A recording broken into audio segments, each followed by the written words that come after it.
What is going on? What is going on? I'm going to do a tweet where I say that this is going.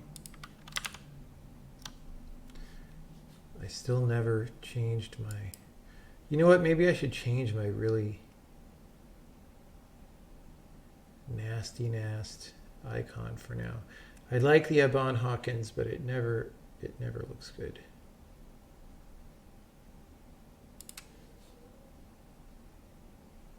So I either need to do a better version of Abon Hawkins, or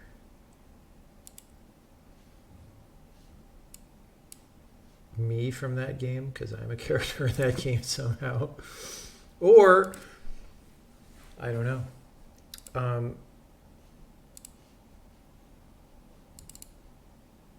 I'll just do the thing. I did a new Twitter icon today, and we'll just do that.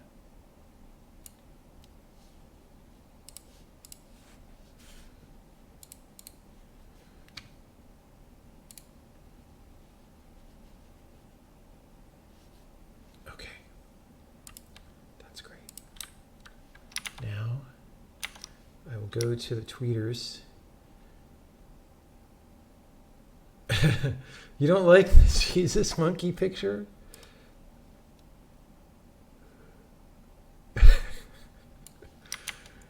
I mean, it's terrible, but it's funny. I have to admit, it's funny, even though it's terrible.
Okay, so the tweet is tweeted,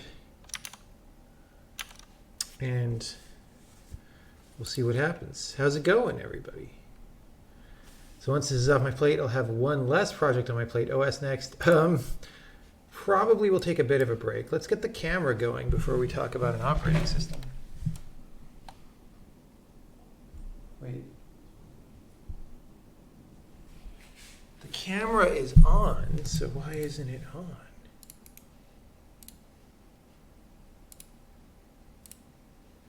There we go. There we go. I don't know. Should it go in up there? Should it go down there? No, Abon Hawkins is not me, but I somehow am in 1,000 and anyway. Yeah.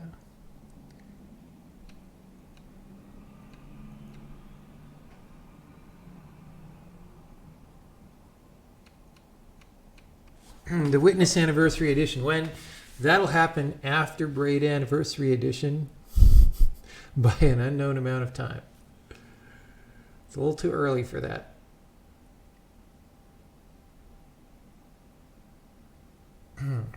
No, so this is still the old Braid code base. I did think about translating it out of C++, but I decided that it was better, at least in the near term. It gave us less weird things to do to leave it in C++ for now. But, you know, we might change that in the future. just not for this release. Will we celebrate the huge announcement of the Super Chai Anniversary Edition? I didn't get milk. We can't have Super Chai today without milk. Will the Witness Anniversary Edition have 9 times the pixels? Maybe. I mean, who knows? It'll probably have like an AI algorithm filling in all the pixels for you, right? Or something. What year is it going to come out? Am I working on other secret projects? No,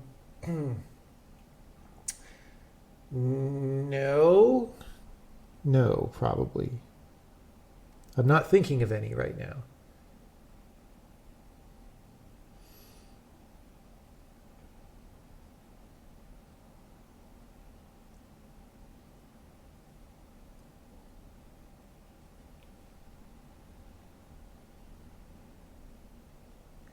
So the commentaries, broadly speaking, are going to be super spoilery.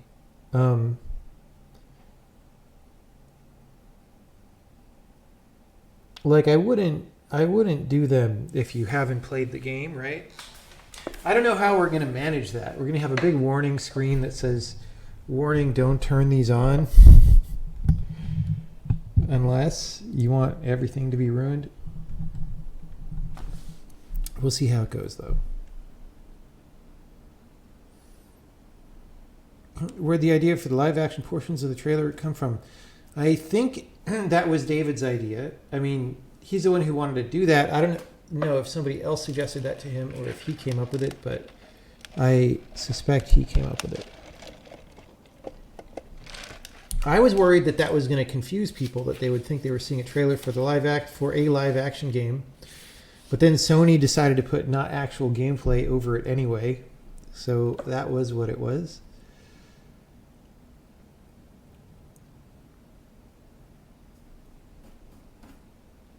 Am I going to play Braid while recording the commentary? I mean, what we're going to do today, we'll give people a little bit more time to show up. But then, like, maybe we'll do a straw poll or two and narrow down on a topic. And then I'll just kind of write some commentary on that topic that'll probably make it into the game in some form. And we might record it. And we might try to actually put it in the game today, depending on how much time we have and how long this goes and how tired I get and how good I think it is. But yeah, I thought it would be fun, a fun exercise to just sort of do that in the modern age of the internet. Whose other voice? That is David Hellman's voice.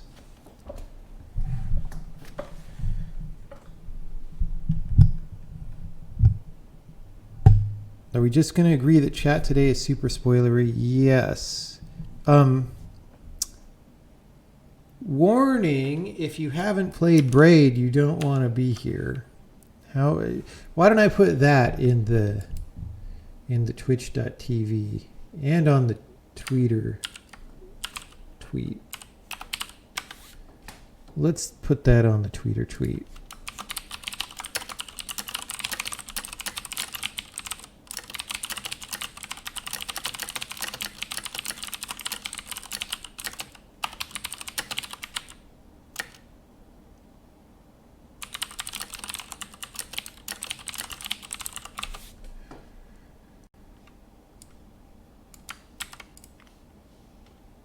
Okay. So that is on the Twitterizer.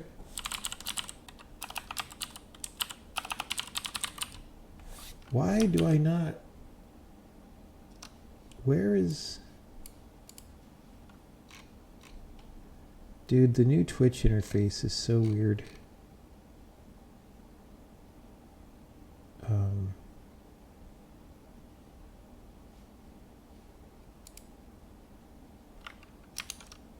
Okay. They keep changing small aspects of it too.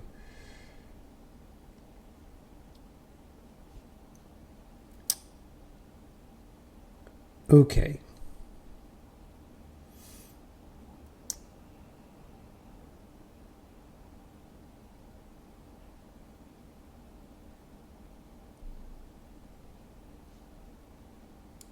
let's actually, all right, hold on, one thing at a time. Warning, spoilers is now going to go in the title. And you know what? I should like at least make the desktop background something.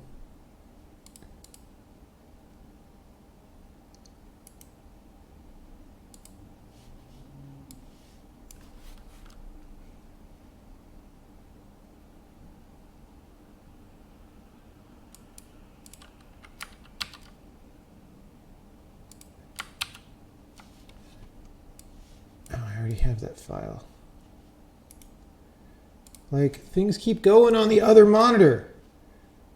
Go on the monitor that I am on. I mean, we could do that as a screenshot. That might be a little too busy. It's always hard to know. It's always hard to know what's a good screenshot. We'll do that, though. We'll do that.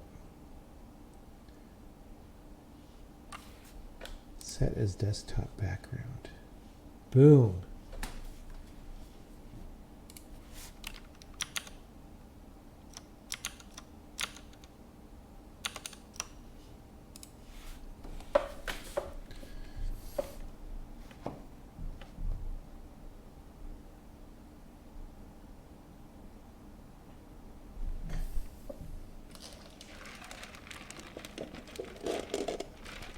All right, we'll give people 1 or 2 more minutes to show up. What's the process I use to put commentary into the game? I mean, there are many steps to it. Because there's stuff in the game, like if you watch the little trailer, you know, there's commentary where there's markup in the level where we circle things and talk about them and whatever. And depending on what that is, there's different steps to that. But the first step is to figure out what any particular piece of commentary is, and then to like try and record it and make it good, and so forth. Is this game 3? No, this is not game 3.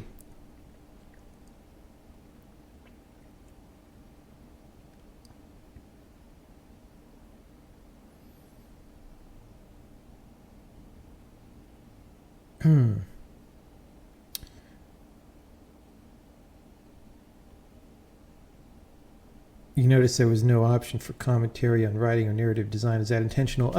That menu is not really final. So I don't know what the subject breakdown will be. I don't actually know if that's going to be the interface to selecting what commentary is active, because that's a pretty linear thing, and we have some ideas about things that might work better.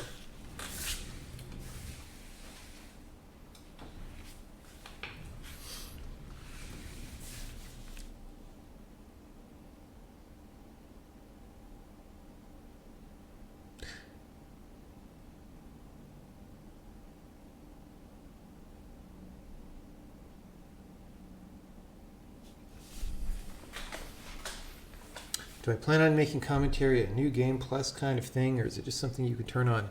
I think we're going to make it something that you can just turn on, because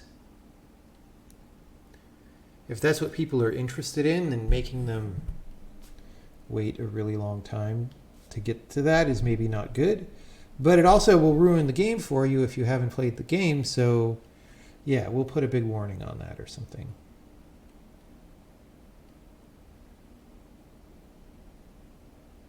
Will Ryan Moriarty finish this version of Braid? I don't know. I don't know.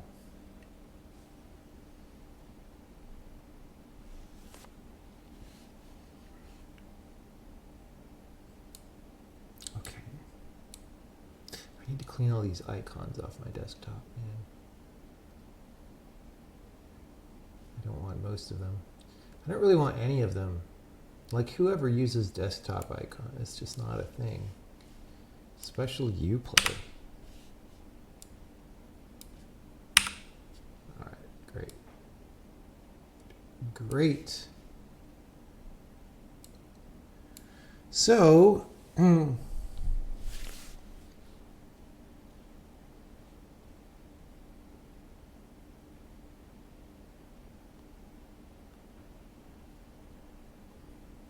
commentary will include a lot of details for sure. It's not going to be very surfacey commentary.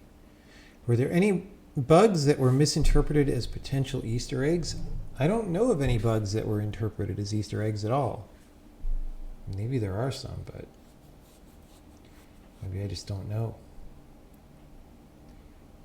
Okay, well, let's do a step. A step one will be, let's decide the general category of what we're going to do for the commentary. Categories could be like game design, like broadly speaking, like coming up with game mechanics and all that, right? We could do like maybe level design, which is more like specific puzzles or specific features within a puzzle. Like, hey, if you decided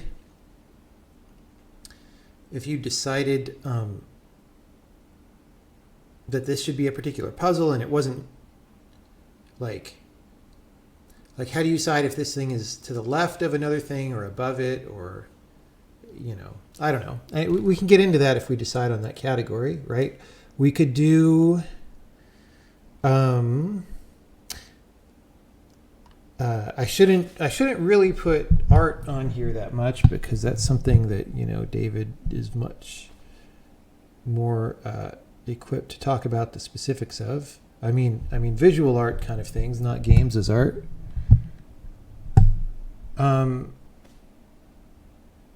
We can do again, we can go like programming, overall kinds of programming, like how's the engine generally set up, you know, what works in what way. We could go programming specific, which is like drill down into one feature rather than talk about the whole game, right? We could talk about production, like how do you manage to make this game, right? And then, I don't know, any other overall topics that people want to talk about? I actually don't want to do, like, story probably will be one in the final game, but I don't want to do that today for some reason. Sound design, we could sort of do, but it would be more like sound design of the original game.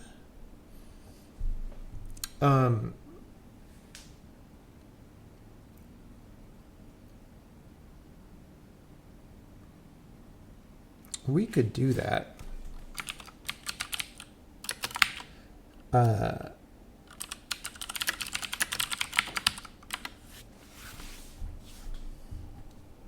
Yeah, I am going to make a poll with these options. We're coming up with what the options should be for the poll.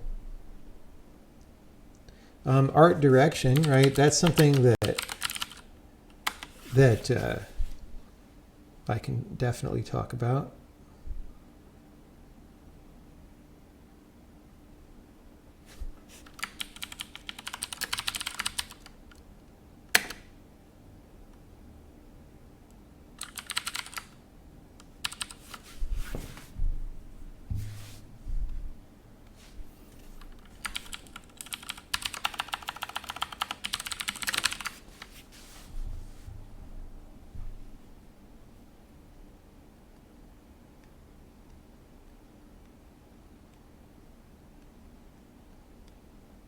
So we're going to have a problem with some of this, because some of the things that we ask about, I won't remember well enough, and I'll have to go do research. So we might also, once we pick this, when we have nominations for, why is Emacs freaking out, man? What is happening? Why does it think that we're in Emacs bin all of a sudden?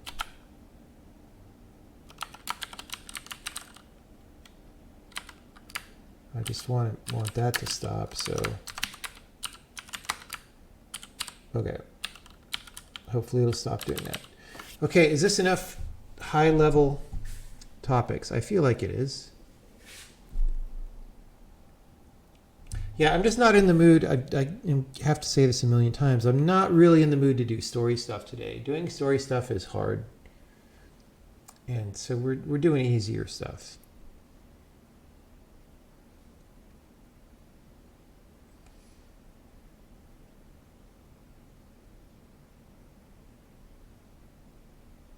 Commentary on doing the commentary. I think we have to finish the commentary first before we can comment on the commentary.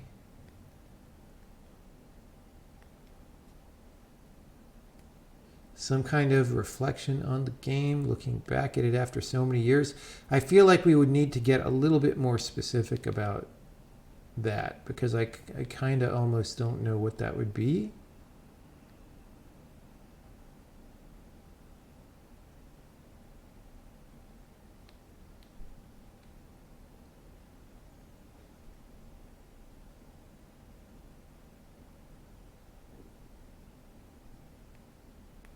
Am I able to talk much about platform cert types of things? Probably not, but also those things are not that interesting. Like, I'm sure there are general things that we can say about them that'll come up, but honestly, it's not. If you're going to spend your time listening to information about how games are made, that's some of the least interesting stuff.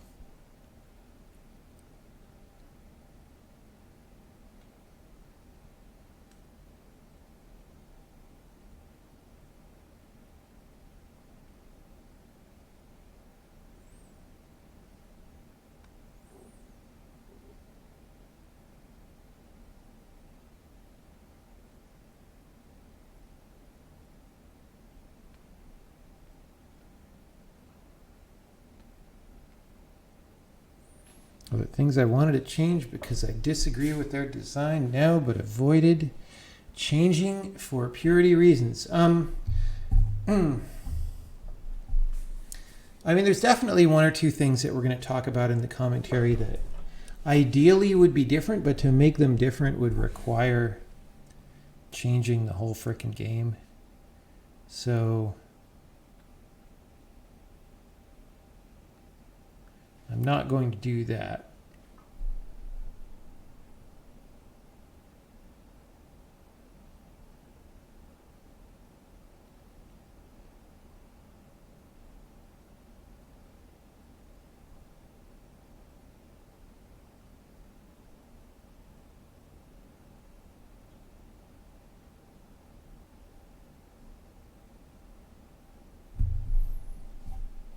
So I think something like polishing would go under level design specific puzzles, because we would use probably a specific puzzle to talk about that. Like, talking about polishing puzzles generally is just going to be really very vague and up in the air. But if we talk about that using a specific puzzle, then we can be specific.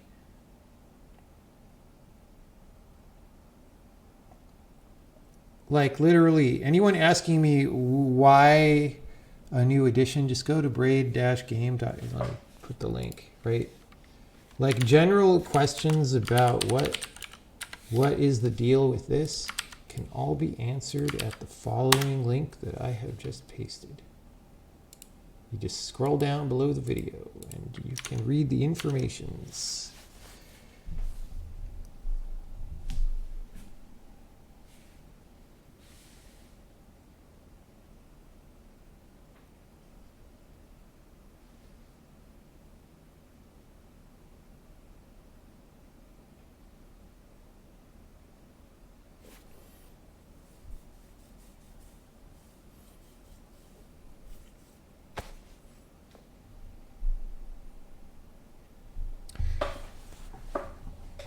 Okay.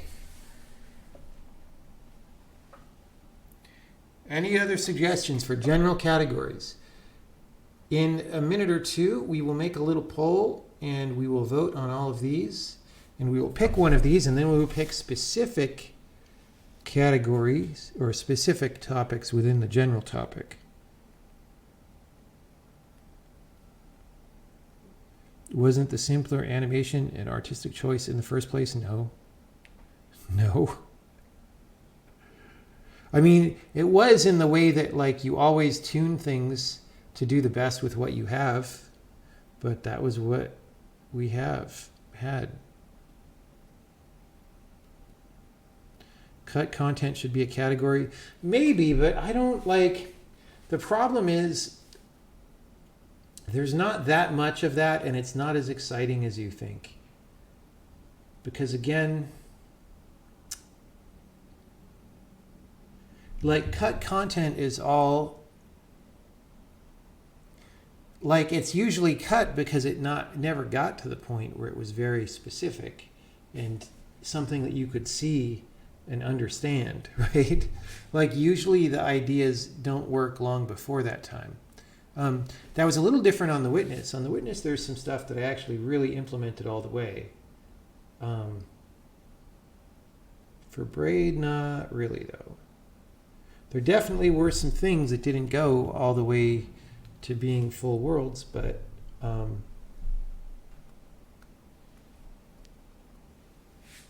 yeah.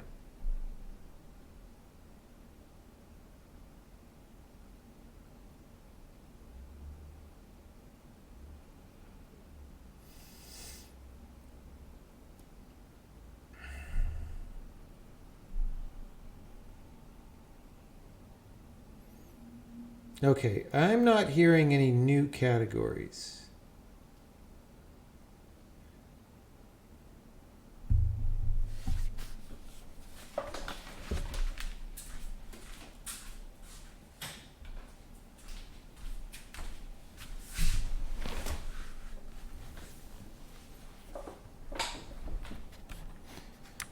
Unexpected solutions to puzzles. There probably were a few, but that really wasn't a problem in this game, honestly. Platform independent optimizations.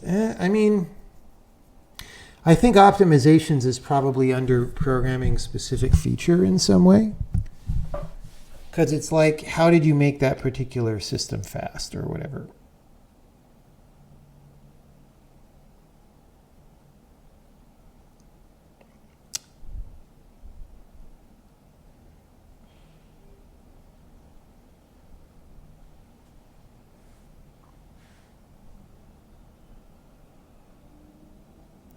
Problems in the most generic sense. Game development 100% consists of problems in the most generic sense, so that wouldn't narrow it down like at all. At all. Okay. Well, let's pick these as the categories. I guess I'm going to go to this straw poll site. And maybe that means there will be ads. I don't know. Which category should we pick?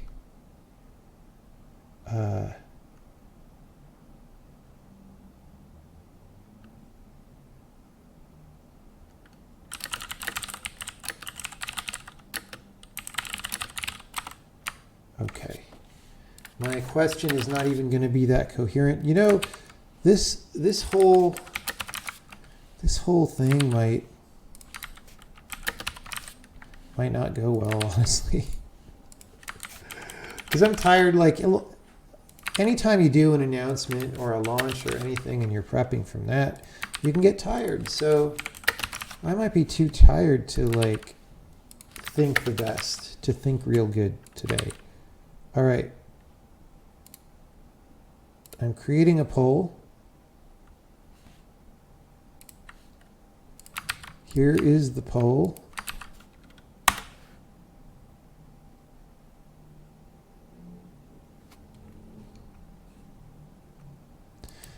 Back in 2016, I said the updated game would still support Windows XP. Is that still planned? I am not sure. I mean, we want it to be as compatible as possible, but at this point, Windows XP is real old now.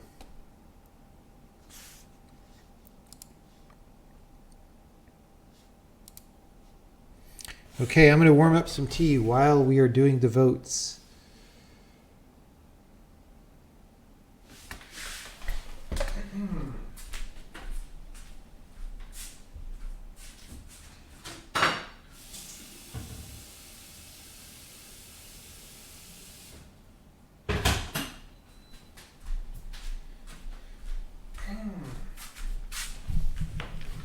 If you missed the link to vote, it is here in the chat.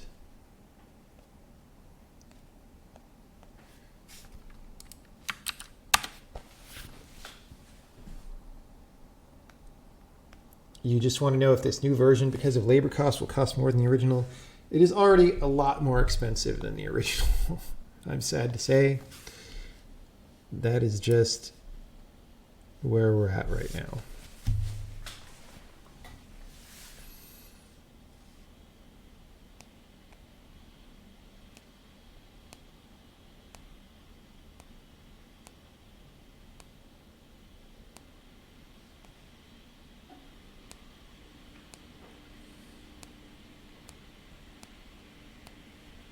I did not design the interface of straw poll.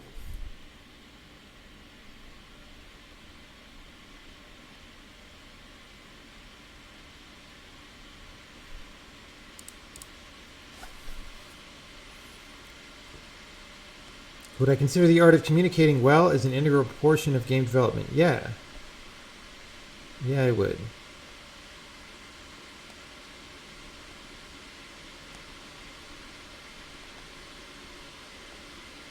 Figured this would be slanted toward programming as this is the audience that I've built. Maybe so. Maybe so. But that just means, okay, here's the thing. We'll do a few sessions of these over time. I don't know how often. And whatever subject wins this time will be ineligible for next time. All right? So if, for example, programming were to win today, it just won't be on there next time, so that we have to pick something else. I've just pasted the link again. You have a couple more minutes to vote. And then we will do the thing.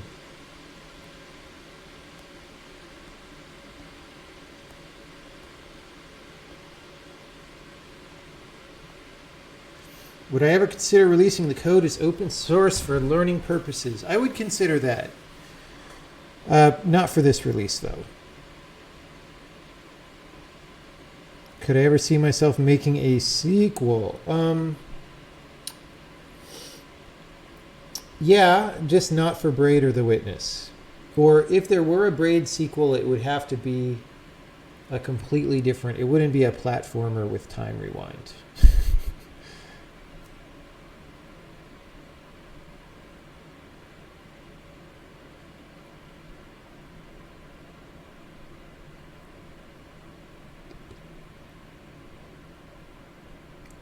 You would love to see the source code for learning purposes. I mean, that's fine. The thing is, I always feel like there is a lot of source code out there in the world anyway, right now. So, I mean, there is something to be gained from having more, but it's a marginal improvement, you know?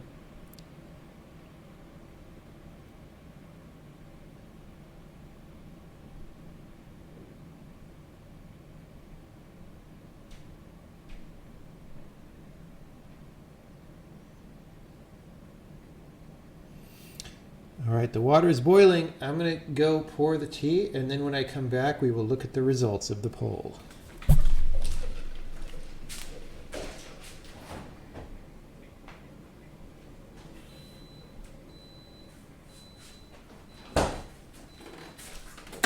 Also, I'm going to open this dope box of cookies that I got. Is this the... Oh, these are the vanillas. Hold on.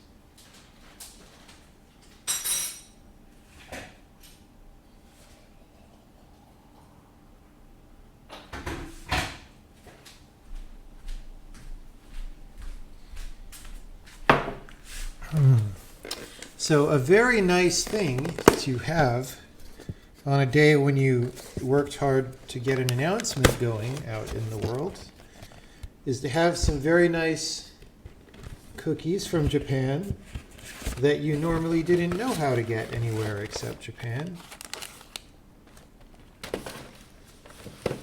But then somehow miraculously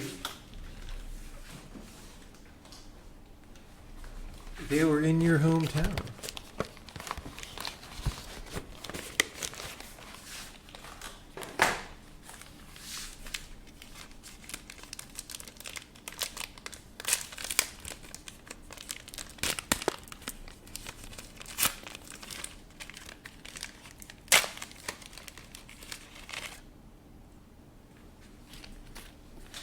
Look at that. Look at that. Look how good that is.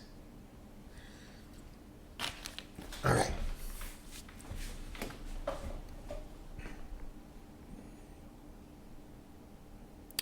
Was Braid's source code used for anything else? No.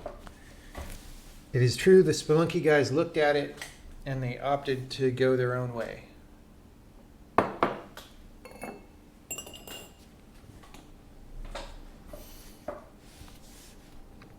Okay, let's see. The results are as follows. Programming seems to be winning. Let me refresh just in case. Yep. Programming is at 30% overall. So you guys are boring. Nobody has ideas of specific things if they want to know. They just want to know the same boring things that we always say.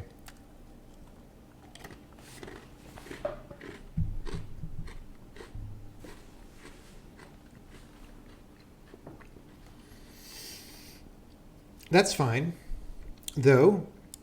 So now let's drill down into overall engine programming. Like what are some things that we should say about overall how to put the engine together?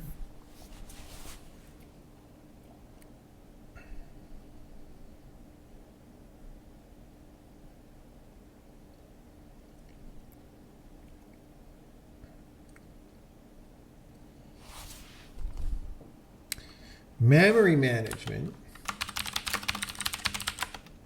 physics. In Braid, have you played Braid? There's not a lot of physics. Platform code.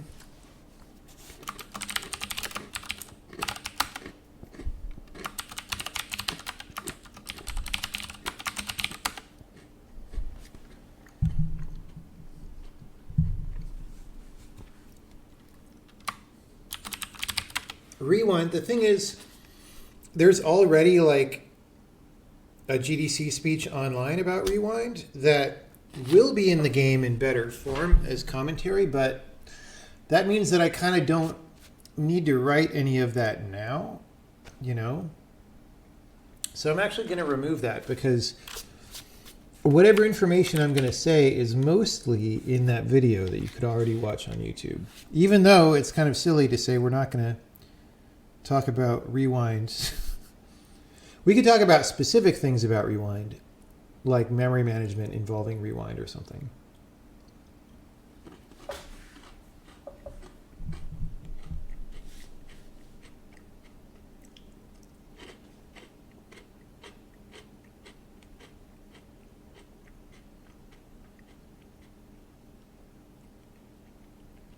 Asset pipeline.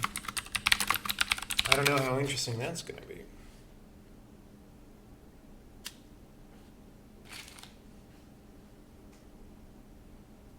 AI.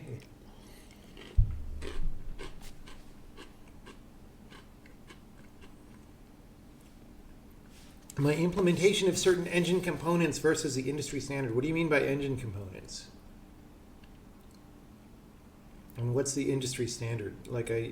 There might be something to say there, but I honestly don't know what it is.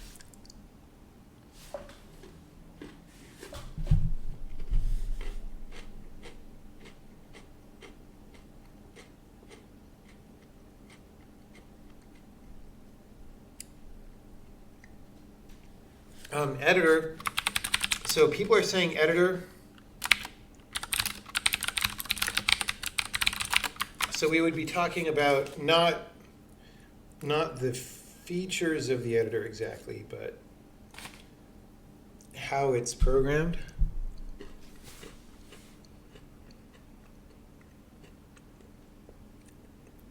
We could talk about upgrading the engine, but I have not done a lot of that programming, and so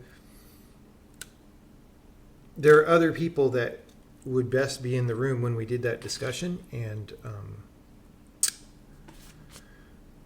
they aren't. So I don't want to do that topic right now.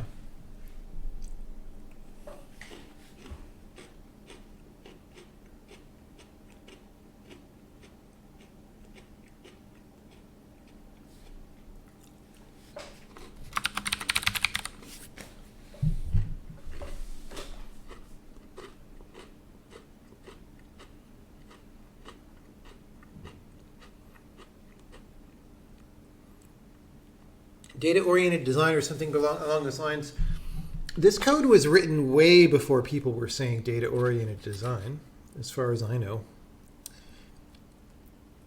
And it wasn't data-oriented in the sense that you would think of today.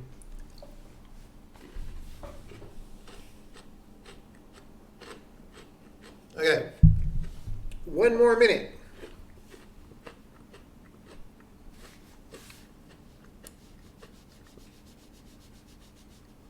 Any more very good suggestions for what to put on this list?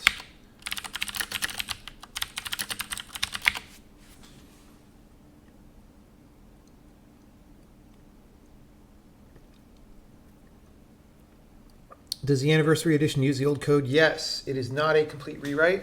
It is simply the old game with a number of modifications that are substantial.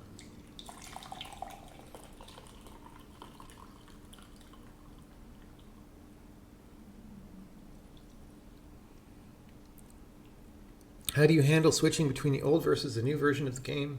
Very carefully.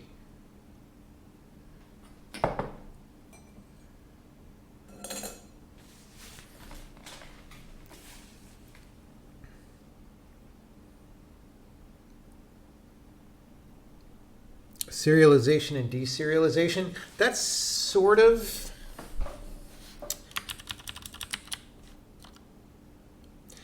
of goes with editor, I guess.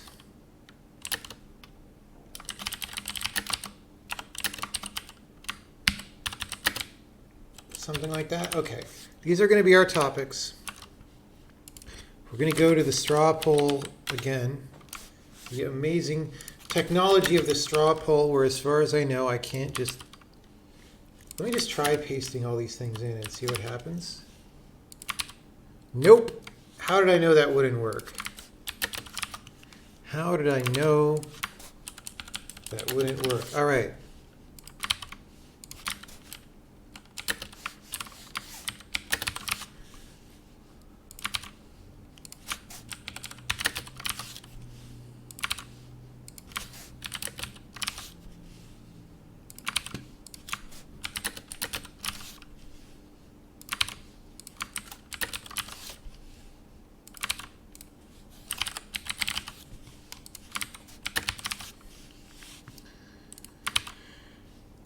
For which of these technical topics should we do some commentary tonight? Question mark. I guess I'll allow multiple answers. I thought that meant let people answer more than once, but maybe it means, oh, it means select all that apply. Okay. So this one is really, I think, a vote for N of them. And we'll see how that goes. If you vote for all of them, you're a troll.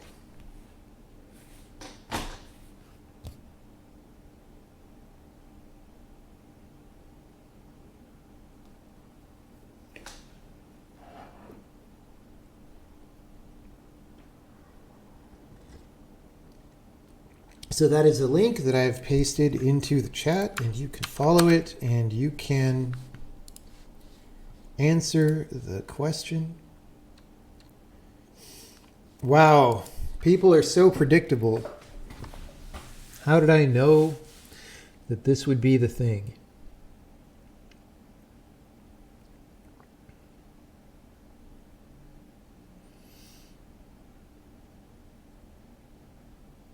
What drove the decision? I literally pasted the... Look, if you want to know why we are doing this, you go here to the site for the game and you read that. It is covered there.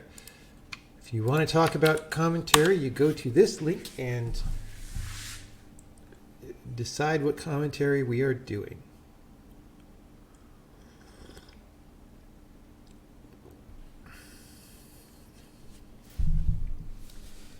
Should start with number 2 to avoid the generic most picked on top, maybe.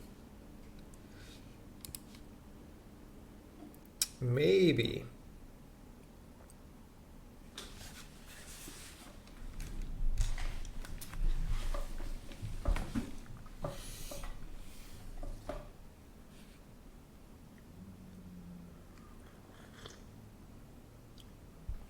We'll give it another minute or so for the voting to settle down.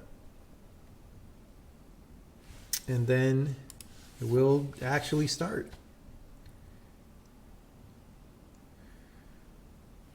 Braid doesn't seem like the kind of game that would need fancy memory management. Well, you'd be surprised. We would have some things to talk about there.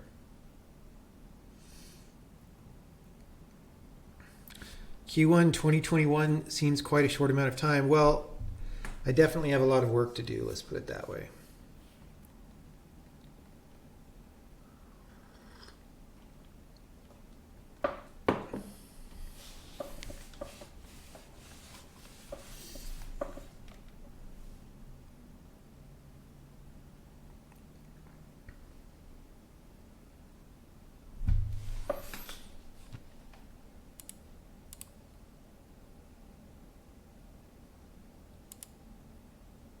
All right, well, it looks to me like memory management has won. I don't know why I didn't predict that.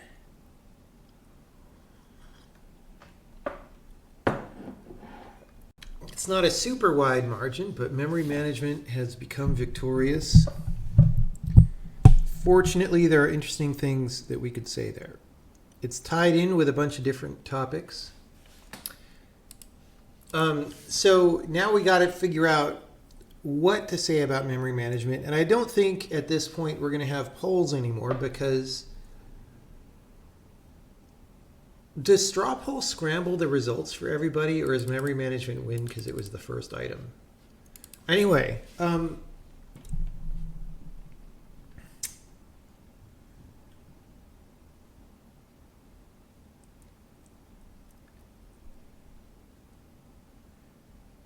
it was the first item. Okay, well, maybe they need to add a scramble the poll options option.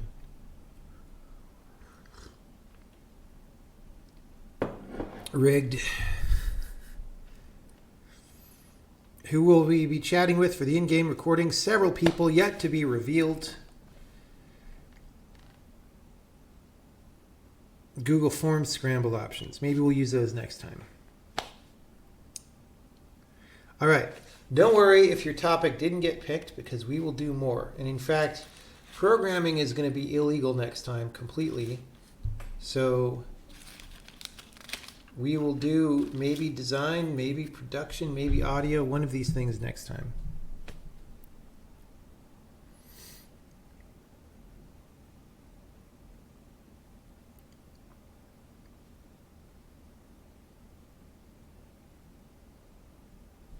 Okay. So let me say a few things. I'm going to make a few notes about like memory management, right? So first of all, there's sort of two issues, right, that came up in the game. There's speed. Okay, let me just say this is memory management, right? There's speed is one. And well, size constraints is another one, because on consoles, you had limited memory. I don't even remember at this point Xbox 360 RAM, how much did it have? 512, it says, right? Is that correct? Xbox 360 in Wikipedia. Yeah, 512 megs of RAM. You couldn't use all that RAM, though, because some of that was your operating system, the Xbox operating system, right? Some of that was your program's executable and data. So both, Xbox 360 had 512. Do we want to put other specs?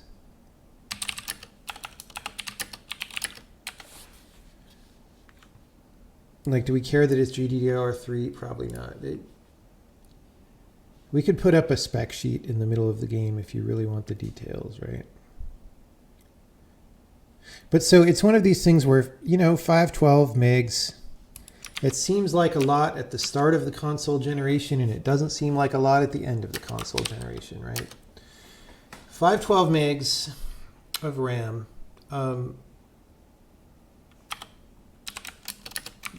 Have to fit OS, code, static data, and then you can dynamically allocate things, right?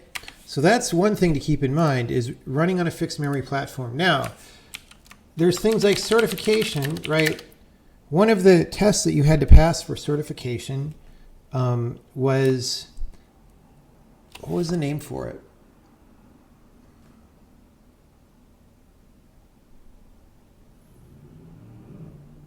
I believe it was called soak test, where the game had to run for 3 days without crashing in this limited memory environment. Okay, you have to pass that test to ship your game on that console. So you have 512 megs, which, by the way, I doubt you could even open a browser tab in 512 megs anymore, right?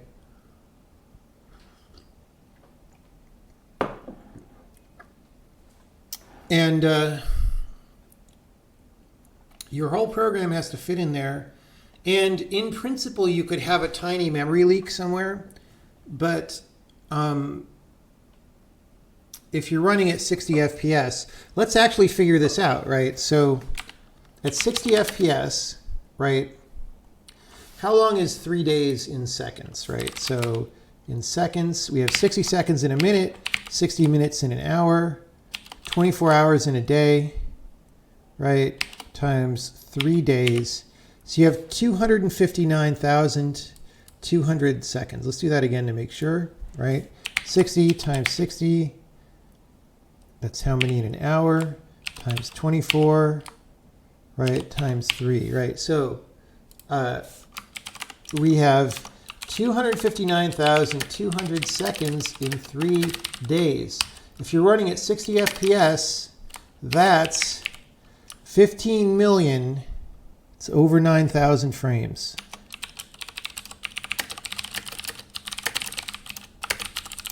So you can't crash without drawing 15 million frames, all right?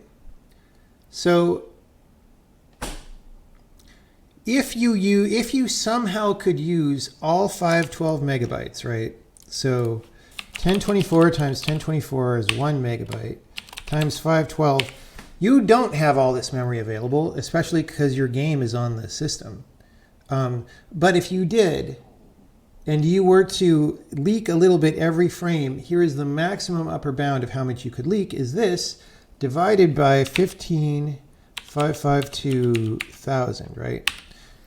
Wait, I just multiplied. How did I multiply? Okay, that's the RAM. Divided by, see the divide symbol there? It means the other direction. Okay, so if the console was completely empty with no operating system or user program, you could leak 34 bytes per frame and barely pass that test. Now, you wouldn't be able to render any frames under those conditions, right? But that's not a very big leak, right? Imagine, so the thing to keep in mind is like any allocation at all is going to be 16 bytes or 32 byte aligned probably, right? So if you leak like one allocation per frame, you're dead. Even if the console's empty. Now, of course, the console's not empty. What's a much more reasonable condition? Like, well, I don't know. Like, let's just say for working memory, you know, the way these things work is you've got your game and it's got some amount of static data that is used maybe in every level. And then you have some amount of data that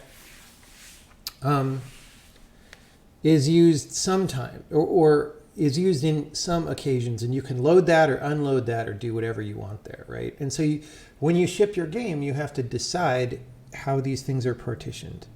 And I should go back and see if I wrote down anywhere what the numbers were for Braid, but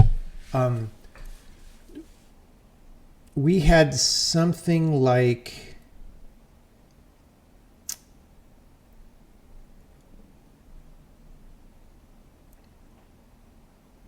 I want to say 140 megabytes is the number coming to mind. But that is for all dynamic data, including textures that I'm rendering right now and whatever, right? I believe that that's how much that I had to play with.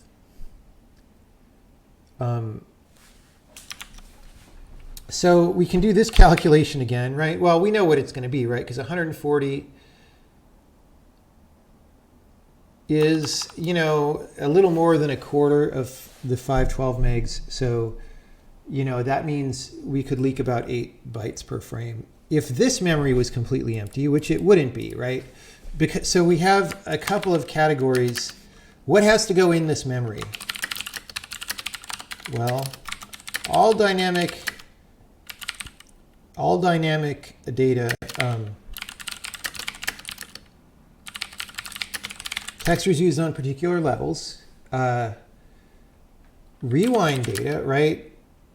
So like, that's a whole other thing that we can talk about is just whole game's about rewind. And to rewind things, you have to remember what was there and you have to put that somewhere, right? And you want that to not be inconsistent.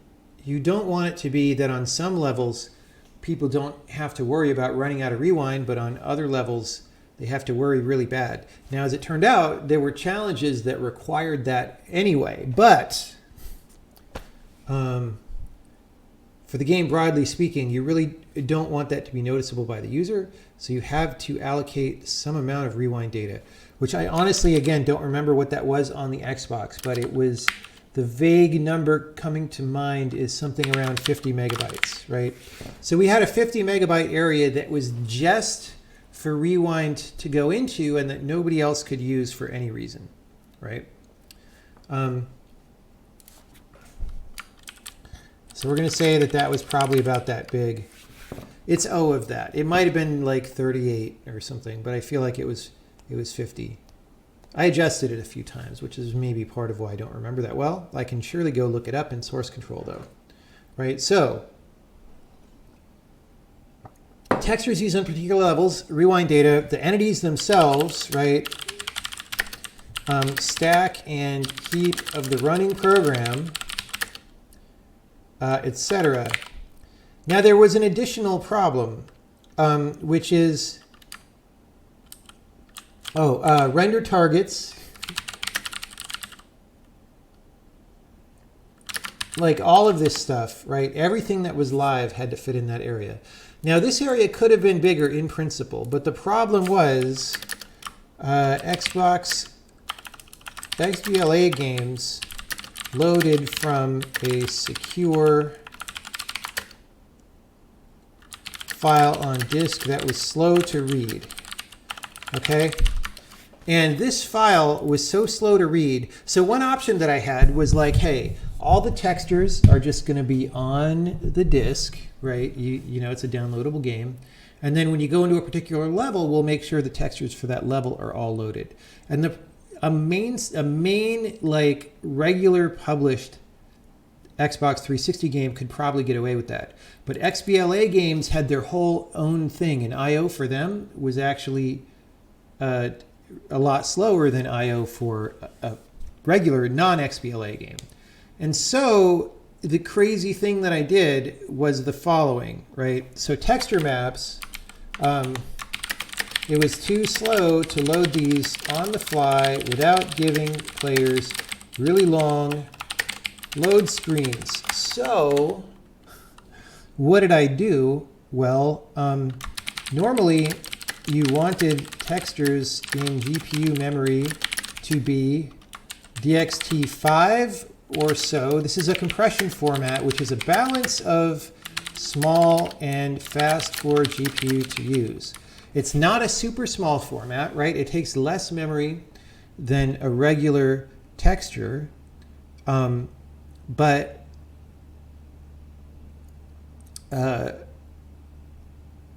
more memory than any super compressed format, like, for example, JPEG or PNG that you would use on disk, right? It's in the middle because it's set up in blocks that are fast for the GPU to use. Now there are more modern texture formats that are a similar idea. They just have different layouts and get a little bit better compression, right? So normally you want that, okay? But the problem is, I wanted to store all textures in the game in RAM because I/O was so slow. I didn't want to be loading dynamic textures dynamically after startup, right? What did that mean? That meant I tried to compress DXT5 further, right? DXT5 is a format that gives you some compression, but not a ton, like I said. And so what I did was I said, can I compress DXT5 further with something like Huffman coding, right? Something that's reasonably fast to decompress. It's faster than loading it through this slow I/O method. And you get more compression if you do that, but it wasn't enough to fit all the textures into memory. So instead, what I did is I used JPEG, right? This is really gross. Used JPEG as in-memory format for the textures, decompressed to actually used to RGBA at runtime. But JPEG didn't have an alpha channel. I don't know if you can do JPEGs with an alpha channel now, but you couldn't at that time with the tools that I had. So we used 2 JPEGs per bitmap. It was still smaller than entropy coded DXT5, all right? So even the version that ships on Steam that you can play right now still, it starts up, it loads all the textures as JPEGs. Then when it's time to use the textures, it decompresses them to RGBA, which is a lot bigger than DXT5, which means you don't get as much fill rate on a GPU.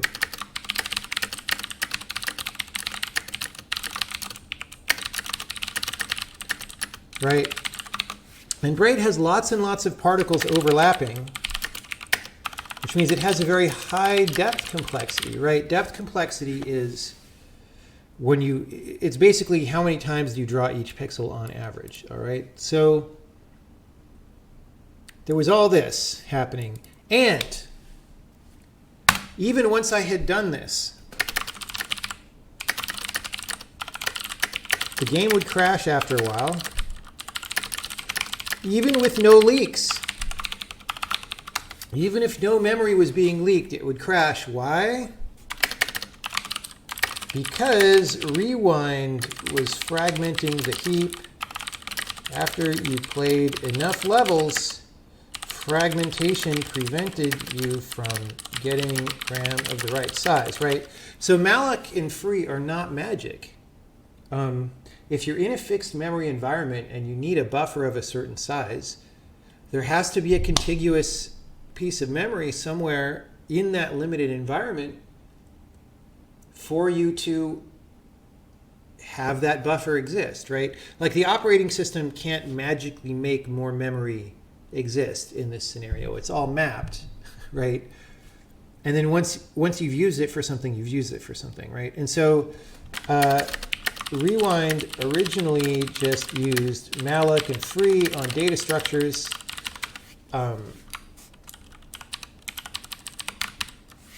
Right? This generated fragmentation. Fragmentation killed the game eventually. So we had to not do that, right? So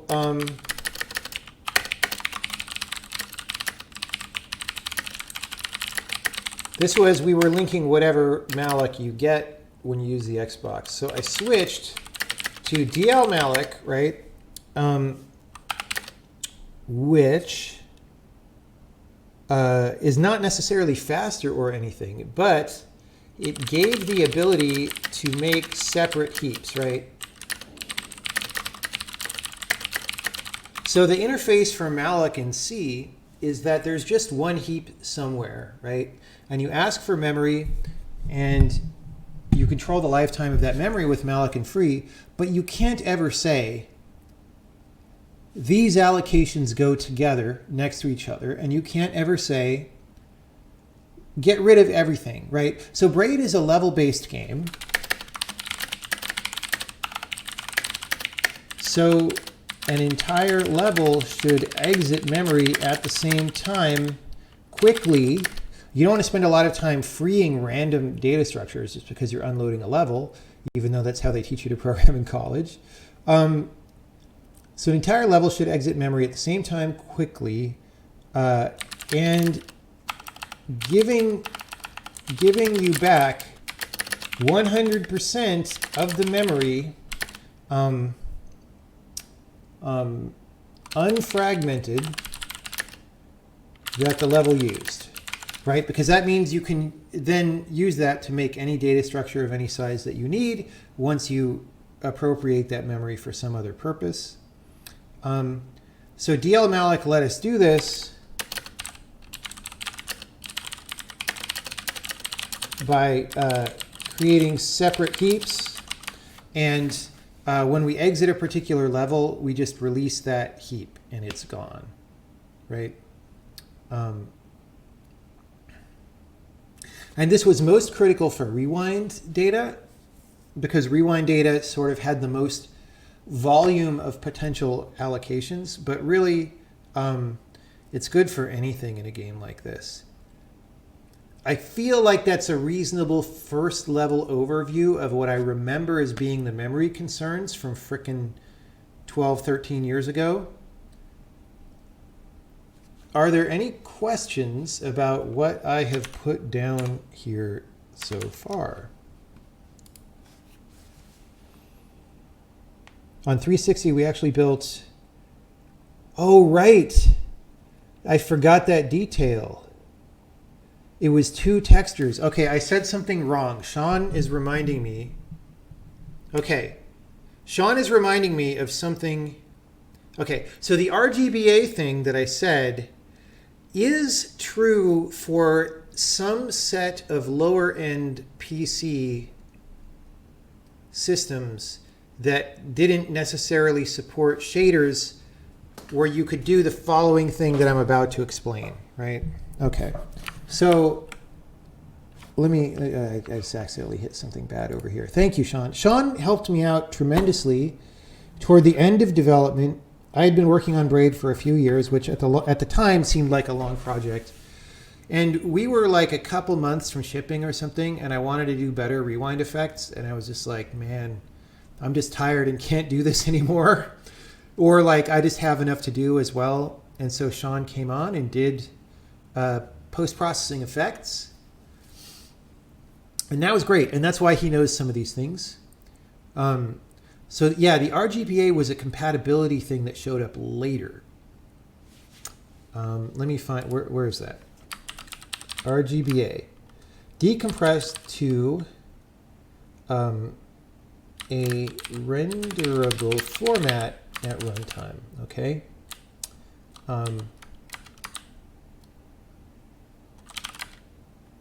And we'll say what the original on Xbox 360, I feel like, you know, this, like there would be a place for doing this whole commentary as an overview. And then if you're interested in texture formats or something, we can have a separate discourse on what I'm about to say that you could follow as a link or something, right? But on Xbox 360, it was two textures, I don't know how to say it, two physical textures for what would normally be a single texture map.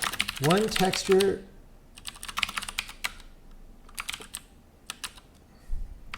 like, I don't know what order to explain this in, so I'm gonna maybe, okay. And then we have to do PC after this.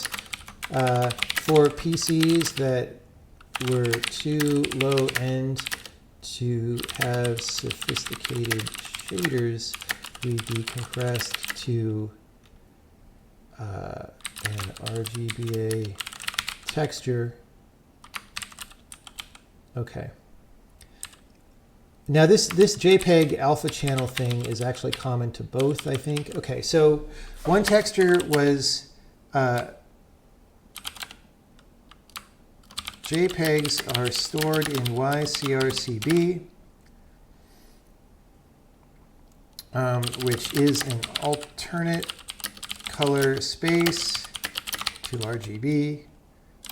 They do this because the human eye is not so sensitive to chromaticity changes. So CRCB can be downsampled or transmitted at higher quality. All right. So in the scheme Braid used on the 360, one texture was full resolution, whatever resolution we wanted a particular texture to have visually on the screen. An example would be XXX. That's where I go to the code and look something up. Whereas the and would contain the luminance Y channel and the alpha channel, which controls blending. Then there would be a texture with the chroma data inside, and this was half the size in each dimension, so it took 1/4 the memory. Right? How much rewind data can fit in 50 megabytes? That's like a whole subtopic. Let's write that down as a subtopic.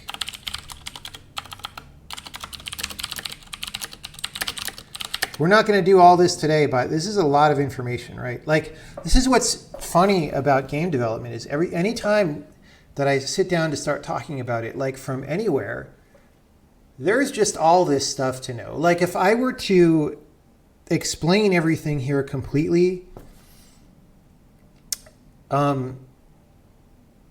it's probably 45 minutes of straight talking, right? Anyway, so how much rewind data can fit into 50 megabytes? Examples from various levels in the game, etc. Okay.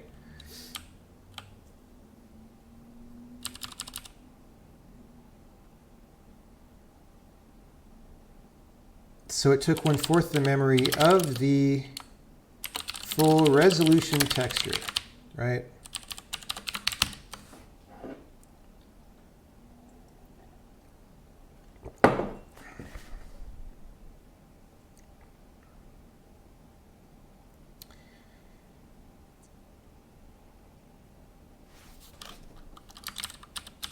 Okay, so this, I don't know, like we'll make this more coherent at some point.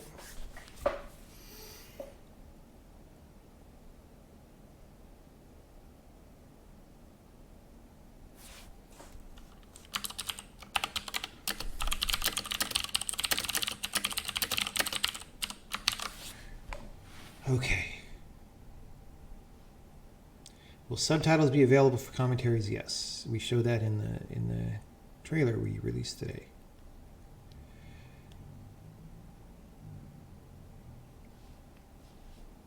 Okay. So, are there any? We're trying to, because there's so many already so many details here to dive down into and talk about. We're going to be strictly on topic. Are there any on-topic questions about this that people have? State the reason we did this was to save text or memory. Right. Yes. So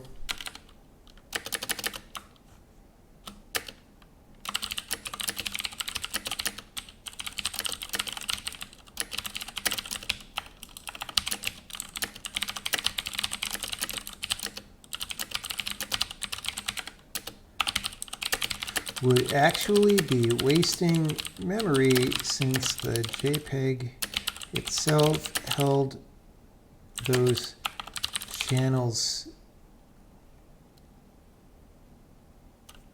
I'm trying not to be jargony, right? It's hard to explain these things. Only held those channels at, even saying channels, resolution, scaling up the information of the JPEG doesn't make, scaling up the data from the JPEG doesn't add more information or make things look more interesting. It is just what the GPU would already be doing with, oh, this is going to be so incoherent. It's hard to explain things in a way that people can understand, right? I'm just going to type it out. We'll rearrange it later. Is just what the GPU would already be doing with the low res data. There's no advantage to keeping the enlarged version in memory. Technically there is, because you could do a higher quality upsample.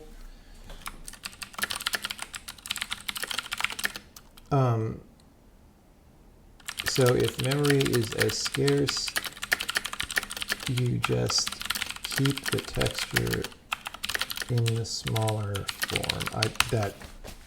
That's just a mess. I'm going to have to clean that up.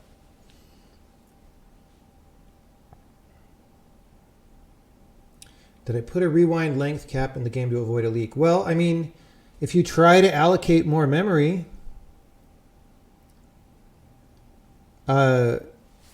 what happens if you can't get it because there isn't any?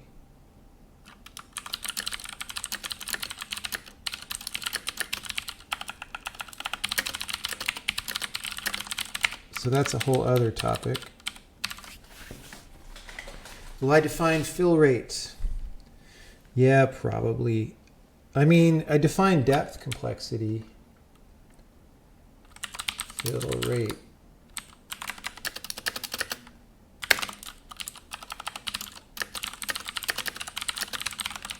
We won't go into that one right now, because that is probably something that a number of people in the audience already know, but many people don't, and you know. Do I think the hardware constraints of the original launch platform affected the design of the game in any significant way? Not from a high level. Like I didn't design for the constraints of the Xbox 360 like from the beginning or anything. Like I didn't know. I always thought it would be cool and that I would try to release it on the Xbox 360, but I didn't know for a long time. Because you had to get Microsoft's permission, and you know, they have a whole process. But, you know, it does take time to optimize your thing for a fixed platform like that.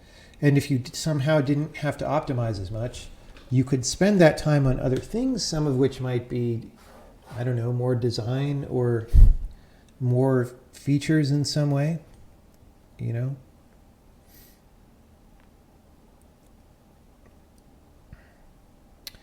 Wasn't rewind data allocated in big blocks using virtual alloc rather than dlmalloc? No, I think it was dlmalloc. I mean, I'll go back and check, but I don't believe that I used virtual alloc. That's a Casey thing.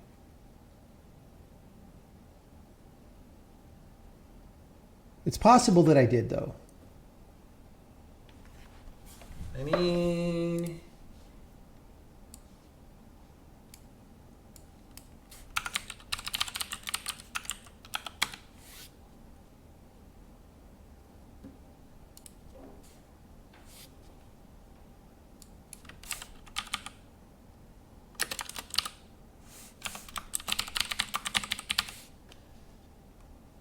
well, there is one call to virtual alloc,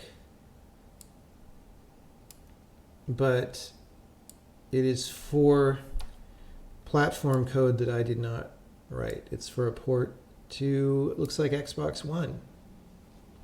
So I didn't call virtual alloc, whereas there's some dlmallocs in there.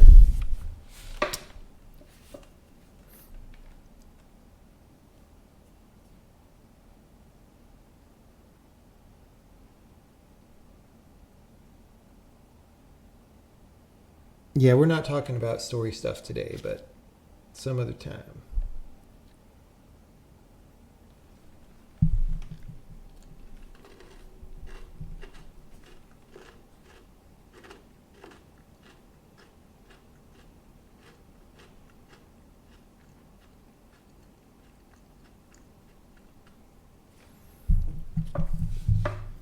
Any idea how other console games with big assets tackle this sort of memory issue? They all have their own approach. It depends on what technology you are targeting and what your constraints are in terms of speed and size and all that, and what your pre-existing tools are like. It depends on a lot of things.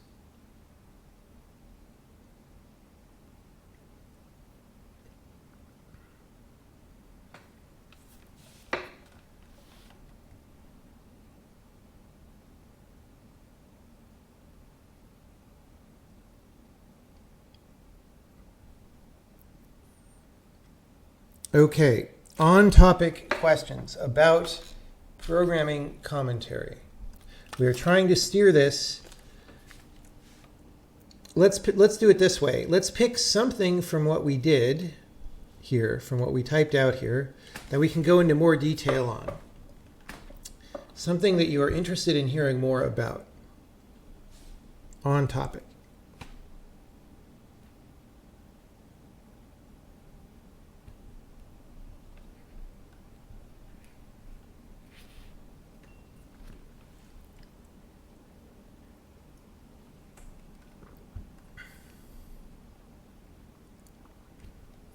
Did you use any memory profiling tools? Not really. There might have been one that came with the 360 development kit, but I don't remember it. Couldn't the OS defragment memory? How would that happen? How would you defragment memory?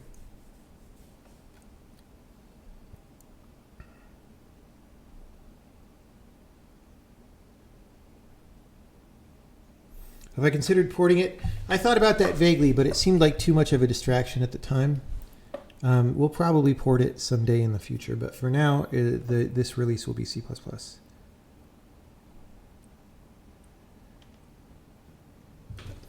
I don't, you know, what's funny? Like, I guess the color space is officially YCBCR, but I learned YCRCB at some point, like in the 90s. And so I always think of it that way, even though everybody says CBCR now. So, like, I don't know what changed. I swear it was CRCB when I learned it, man.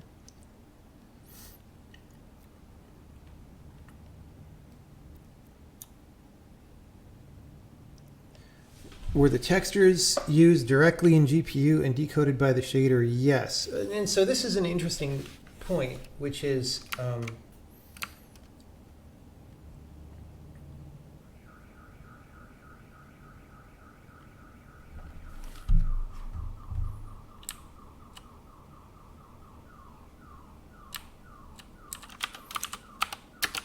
we could do this CBCR thing. So we would read the texture data as YCBCRA, and in the, well, let's say YA, it's a YA novel, and in the pixel shader we would convert to RGB and draw that. I don't know.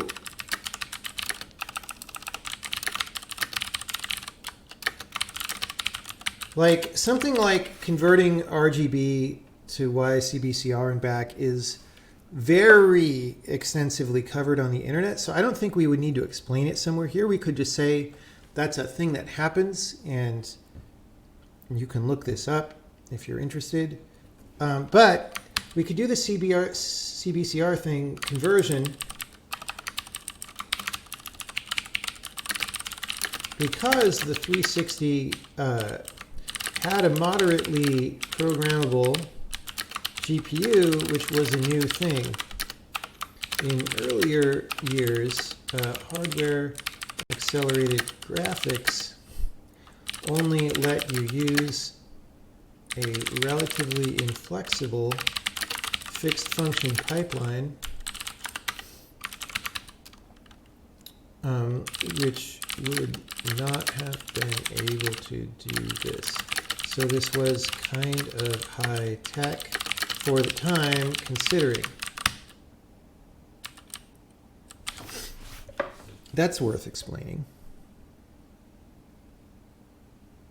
How does having separate heaps prevent memory fragmentation? Because, so, you know, when you have a library that implements memory allocation like malloc or whatever, that library is not magic, right? It has to get memory from the operating system and use it, right? The job of a function like malloc is to get memory from the operating system in ways that are probably slow, because getting new memory is slow from the operating system usually. And in chunk sizes that you don't want, because like the operating system wants to give you memory in large page sizes. But if you're calling malloc, you might just want 64 bytes, right? So the job of something like malloc is to bridge the gap between what the operating system wants to give you and what you want to get, right?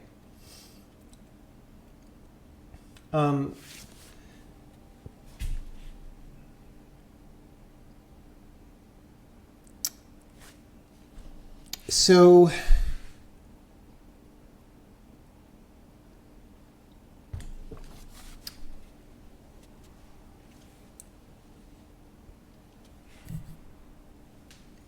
well, I mean, any malloc implementation is free to do that in whatever way that it wants, but a reasonable way to do it is to just take individual pages from the operating system and use those for one heap and not intermingle them with storage from other heaps, because why would you do that? And then at that point, you know, you can release all the pages just by releasing the heap, right? And then you, I mean, the API is spec'd that you can release a heap and you release only the memory belonging to that heap. I don't actually remember to what degree this behavior of dlmalloc is explicitly specified, but I mean, that's what that's there for in the API, right? I could explain how JPEG compression works. I don't know. That's kind of out of scope. At that point, we're not talking about the game at all anymore, right? Yeah, pixel shader was the DirectX term, and fragment shader is like the OpenGL term. I don't know if DirectX 12 still says pixel shader, but it was called pixel shaders back then.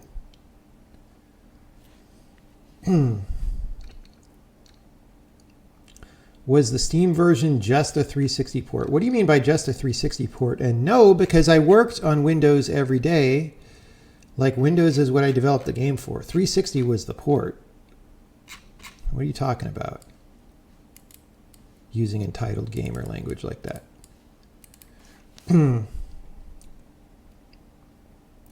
You recall me talking about automatic graphics settings happening on startup, and a lot of games don't even do that today. I don't think we would do it today either, apart from maybe picking a global setting very quickly based on hardware ID, but that's a different subtopic, right?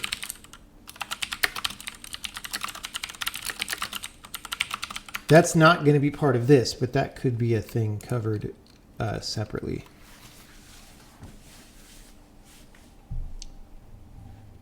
Were there constraints on the stack that you had to work through? I don't remember any. Like in general, honestly, you don't need that much stack, right? Oh, did we F for a minute? Yeah, so, you know, my home internet's been having problems. So once in a while, we might have issues.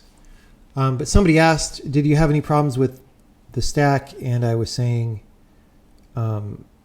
not really.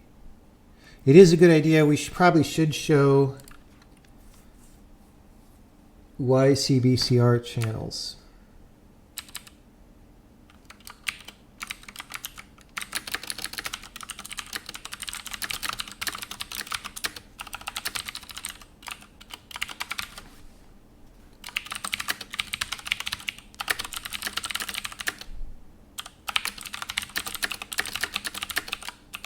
Something like that.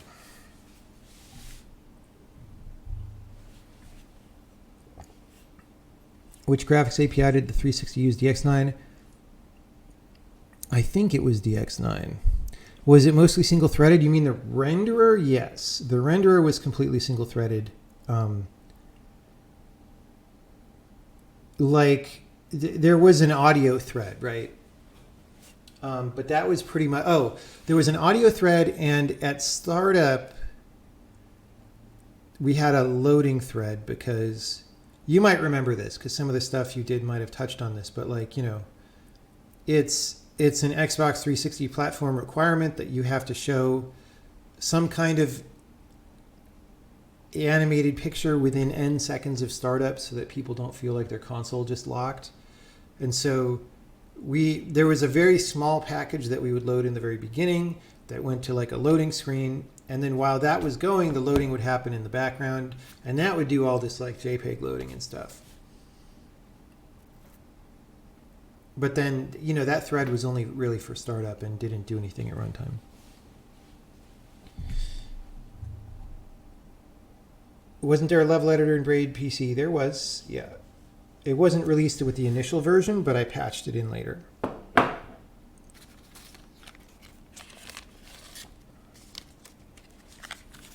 Did I write a custom allocation scheme using dlmalloc that then the separate components in the game could use?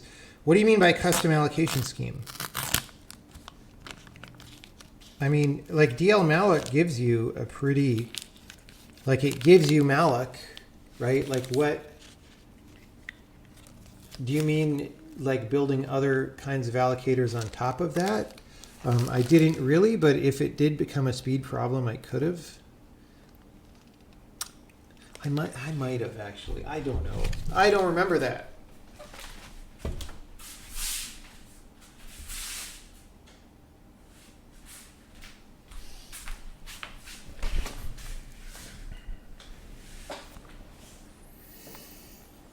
So YCBCR is a way of encoding color for stuff on the screen. Yes, it's an alternative way.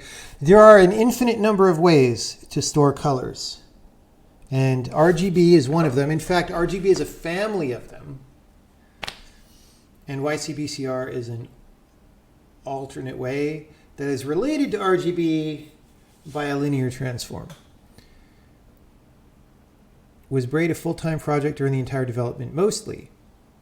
I did run out of money and have to get jobs in the middle a couple times. And that sucked. Did you write custom allocators? I literally just said I don't remember the answer to that question. Maybe the wording was too different, but that's the question that I was answering right there. Let me warm up some more tea water and then keep going.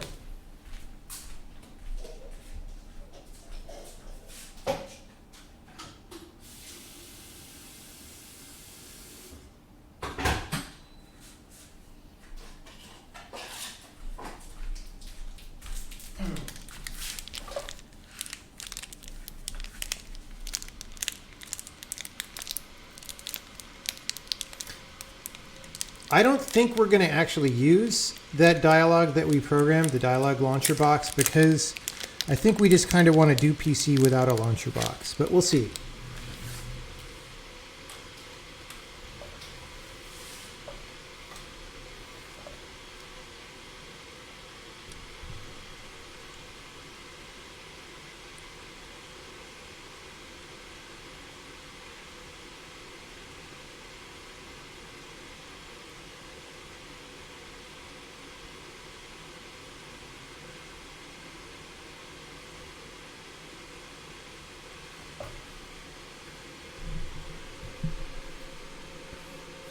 So the fixed function pipeline came built into earlier hardware, yes.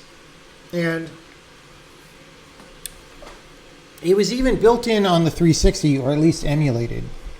It was probably emulated by programmable shaders. I don't actually know.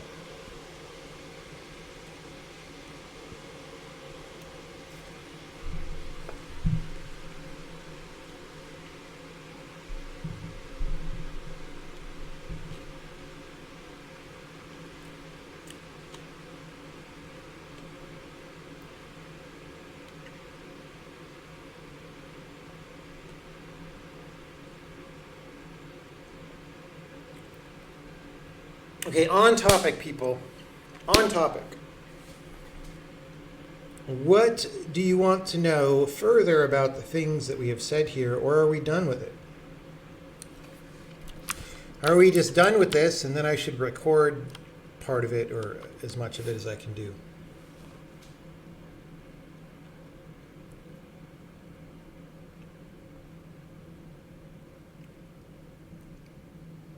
Any challenges with physics?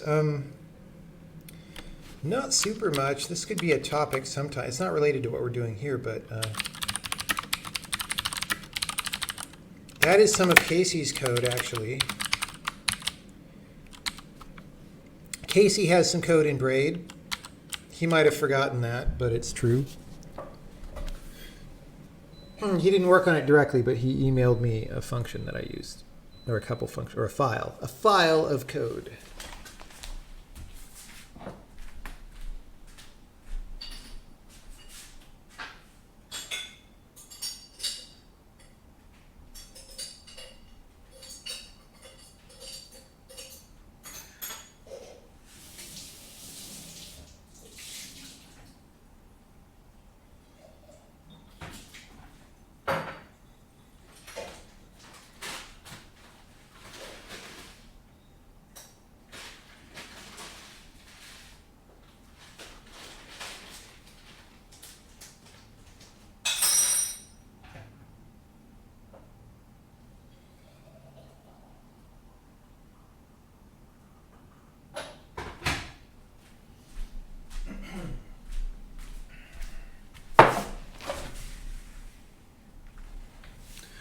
Did Casey get paid? I don't think so.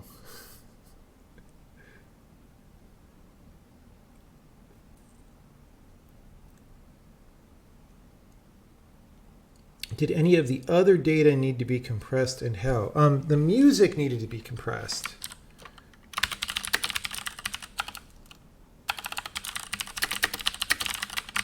Right. So we could talk about that.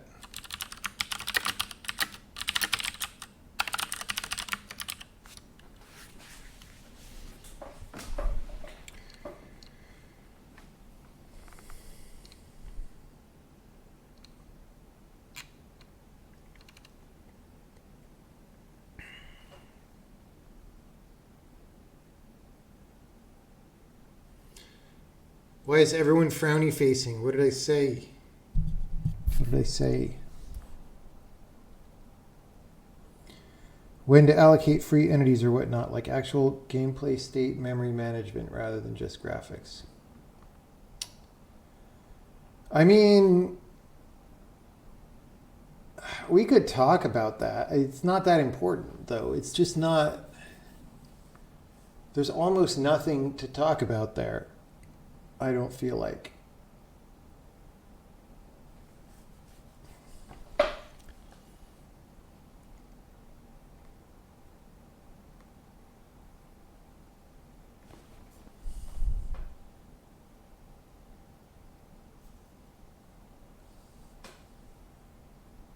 Yeah, I'm trying to remember if Sean did anything else besides the things he just listed. I feel like there might be one or two other smaller topics.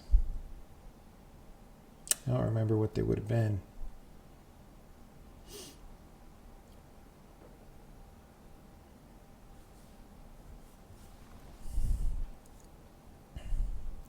Does level data need to be compressed in any way? Not really. Like,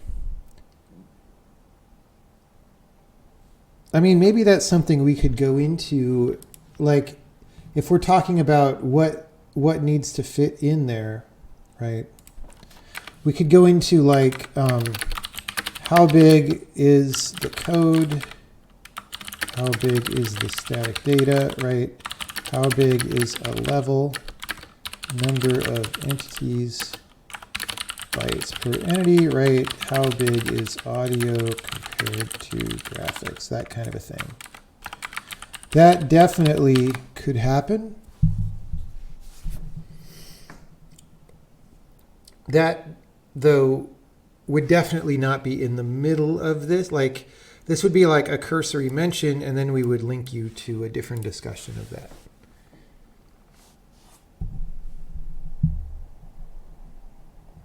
Did I do any upfront consideration of data formats which would compress well? So, you know, like the game was made on Windows where these things were not such a big worry. And then at the end, when it was time to make it all run on the Xbox 360, is when I had to figure all this stuff out originally.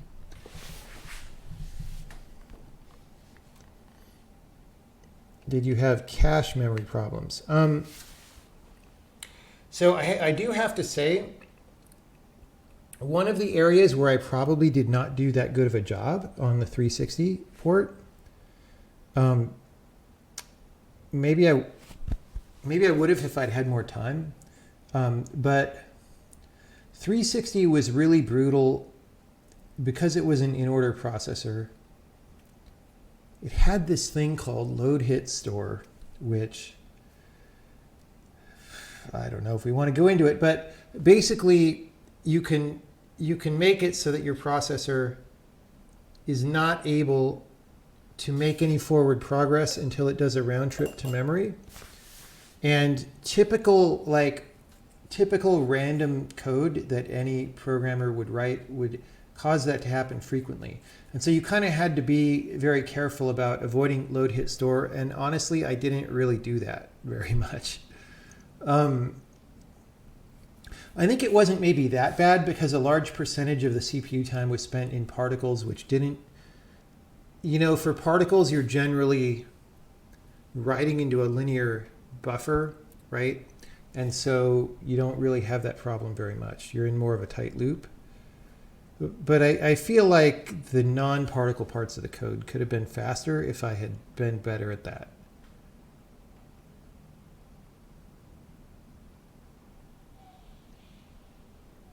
Would Braid's memory management have been easier to do with the new language? Probably, although Braid is still a kind of a small game in certain ways where managing memory is less of an issue. I mean, we did plenty of that as we covered here, but the bigger and more complicated your system gets, the more you need that help, right? Does Witness still use DXT5? I feel like it probably does. I honestly don't remember. I mean, I think we use we shipped Witness on a few different platforms. And for some of those platforms, we know for sure what texture formats are supported and can use alternate ones. But like on a Windows PC, you don't really know what the GPU is going to do. So Andy might know. If he's still in chat, he might remember. I do not remember. But let's try to keep it on topic. On topic. We're trying to make forward progress on the commentary. It's been almost 2 hours. What is entropy coded? It means follow this link to discussion of entropy coding on the internet. It's all DXT5 and DXT1 in Witness. Yeah. And I'm sure we did that just because, you know, if you don't know for sure, like if you're shipping on Windows and you don't know for sure what GPU someone's going to have and what they're going to be able to load, it's like you would have to ship 2 texture formats anyway then, like the one for people who could use the fancy small one and the one for people who can't. And at that point, your file size goes way big. And we were already at like 3 gigs, which was a lot at that time for an independent game. So it just didn't make sense. You'd be adding complication to do that. So yeah, it was all DXT just because that's what we would support. That still might be the right thing to do on Windows, honestly. I haven't looked at it. Like, I don't know like what texture formats are best to use, like in a 2080 Ti and in whatever the equivalent AMD card is. And then I don't know how far back those are supported. And if they're supported on Intel GPUs, like you have to do all this research before you make a major decision like that.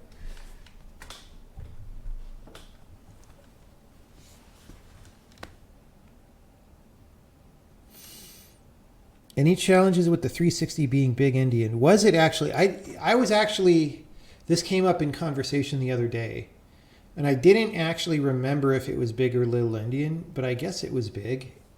I'll trust you if you say it was big. Not really. Like, there's a few things that you have to do where you're endian aware, and then it's good, right?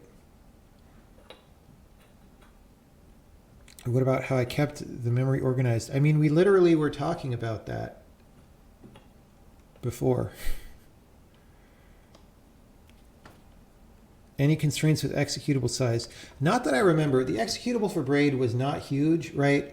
Like, it was not a giant program, and it was written in a relatively simple C++ dialect. So we could have a subtopic that's like number of lines of code, example of programming style, right?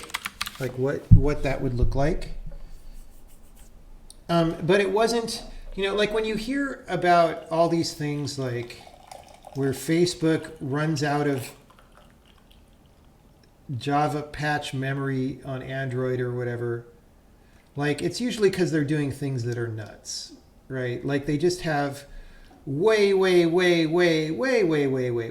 too many functions and stuff. That is not, that kind of thing is not a concern for a reasonable sized program in a reasonable style. Like you're going to run into, you would run into problems with just how much RAM you have available long before you run into problems about how big your executable is, unless you use Unreal Engine. Actually, then you have both problems.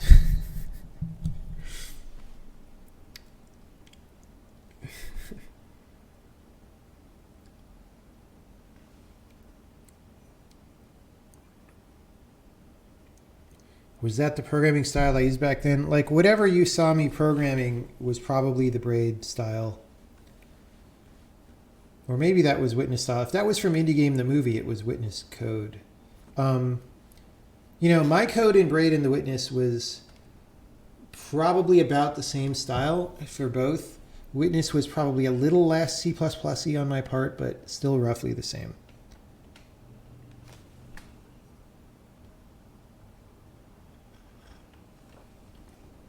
Do I have the source code for Braid on hand? I mean, we have to have it to develop the game.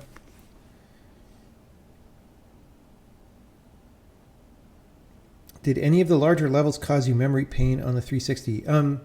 Not necessarily levels by size, because even our biggest levels don't have that many moving entities in it, right? So there's like splitting levels into constant and varying entities for rewind purposes, right? So when you load up a level and it has lots of nice decorations, those decorations aren't really going to move for the most part. And so you don't have to spend a lot of dynamic memory on them. They can just kind of live where they live and not really change. And that's good. You know, the things that do change and that you need to remember the old state of, those are the things that really take memory in that game.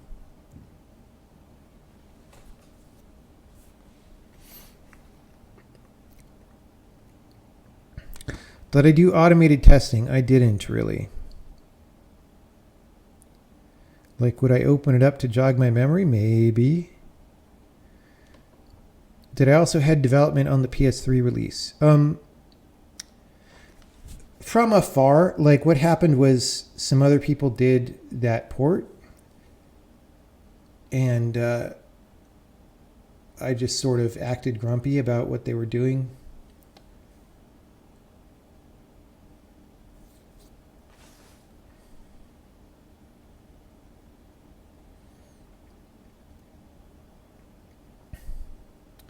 Did I have to deal with GPU XBLA OS API deprecations? I don't know what you mean by that question.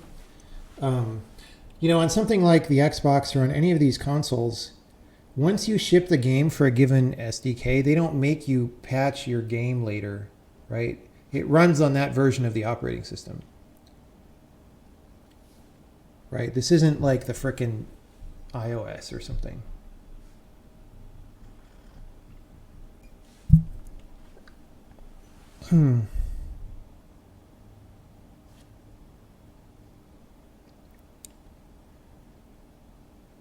Did I conduct my own soak tests? Mostly, yeah. Like, I think there was a test in the API submission, maybe, but I didn't use that because, yeah.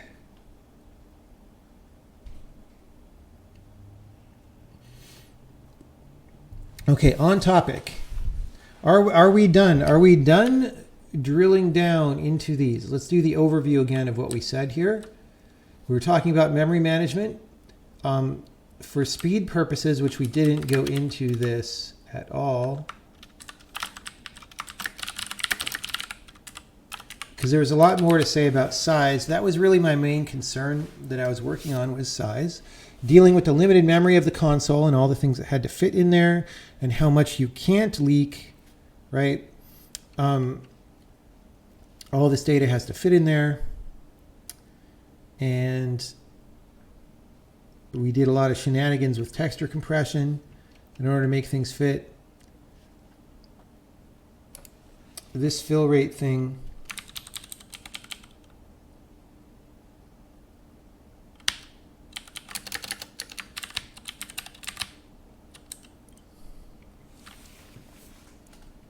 There was the fact that the game was crashing due to fragmentation.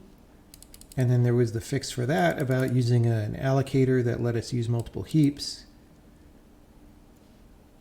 And that's it. Wow, it sure seems like we said a lot, but I guess it's summarizable as that.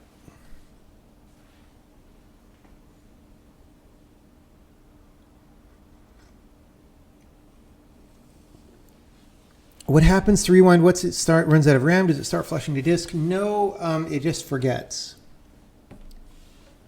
It just forgets your information. What was the reason for using DLmalloc over allocating all the memory at startup and handling the allocations yourself, like Hasty shows in Handmade Hero? Probably because I just wasn't used to doing that. And I wasn't sure. Like, the thing is, if you handle all the allocations yourself, you need to do a good job for when you actually do need like random access allocation and deallocation, which probably isn't the majority of your stuff, but it probably is there. And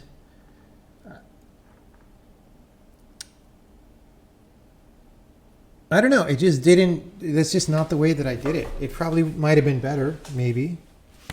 We would have shipped with fewer dependencies, but I didn't do it that way. I used DLmalloc for some reason.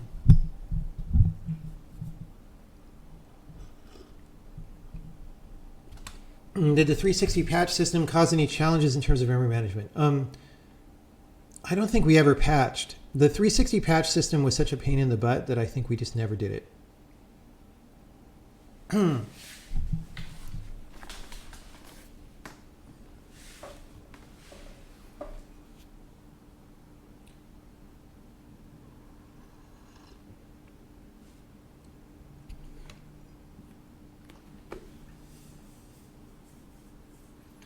Could the forgetting of time ever really be an issue? Like, could progress be blocked? Certainly it could, yeah. Like, for that reason, there has to be a way to exit a level and go to the main menu from inside the level, because otherwise there are some occasions where you could get trapped and never be able to get out. And there are some occasions, so in World 4, where you walk left and right and time goes forward and backward, you wouldn't even be able to go left past a certain point in the level. You just wouldn't be able to walk left there. And rather than like doing that, because that would be really weird, we just kick people out of the level when that happens.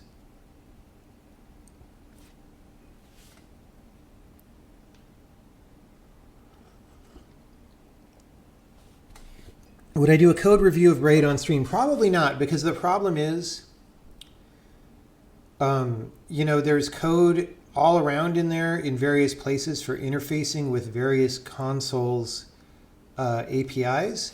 And those, we have non-disclosure agreements with the various console vendors not to reveal their APIs, among other things, even though they're not anything special mostly, and their competition surely reverse engineers that or just gets a copy of the development kit anyway. But nevertheless, we are required to agree to that constraint in order to be able to develop for those consoles, which means if we show those things, even accidentally, we're in breach of our developer agreement, and it's kind of just not worth it.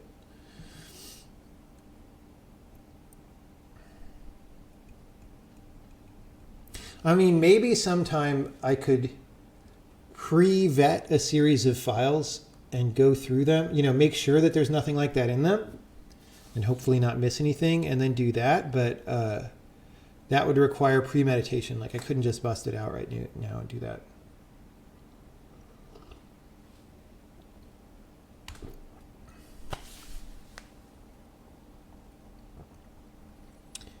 For the soak test, does the character just idle in some random level? Could you be leaking memory for certain actions like rewind, which wouldn't necessarily be detected? Yeah, I mean, soak tests like that are just heuristic. Because the person doing the test doesn't necessarily know what leaks anything. Although they might actually have a debug HUD. Because we're using the system malloc on the, or I guess we weren't, we were using DL, right? They might be able to see by pages whether something is slowly leaking over time, and then use that to decide which levels to soak test more thoroughly or which activities to soak test more thoroughly, maybe. I don't know if they did that or not.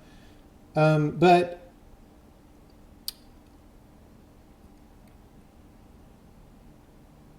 yeah, it is definitely the case that they could miss some things.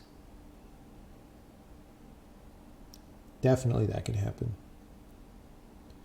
How much memory did the audio thread use? Not that much. Any complications with rewind? Yeah, for sure. But that's not on topic with this. Okay, I feel like we're kind of done here, right? Is this... I just want to verify that we are done with this. Because then I need to decide what to do. Like, maybe I end the stream because it's been a high energy day and I'm tired. And if we do that, then we have determined that this is roughly the shape of a commentary that will go in the game. And then I just have to refine that later, maybe off stream. Or maybe we start refining some of this on stream. I don't know. But I just want to make sure that we've covered this topic.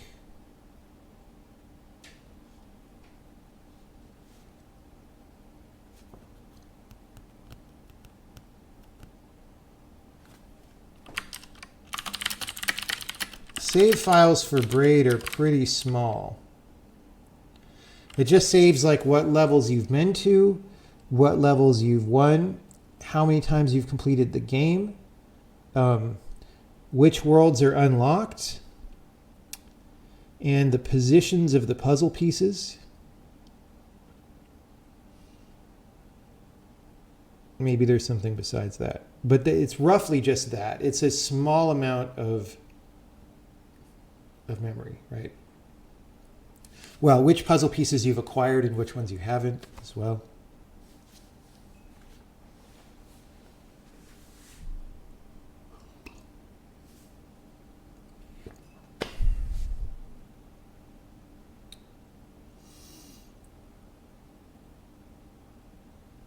I feel like that's it. If we're going to stay on topic, I'm not So you have 60 seconds to no, it's not, it's typing can be slower than that if you're writing something intelligent. You have 180 seconds to do something on topic here, or we'll close the topic.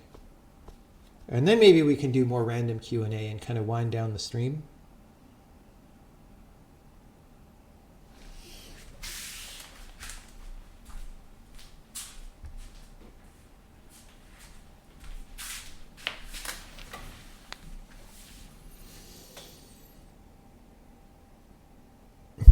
$140 characters.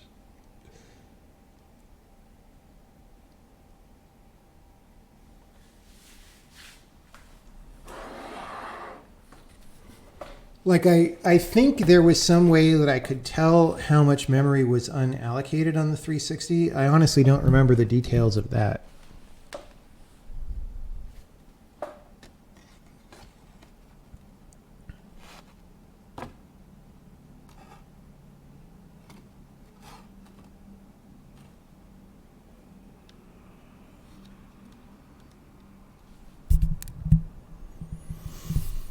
Who hosts XBLA speedrun leaderboards? Microsoft hosts those. Yeah, we don't do that.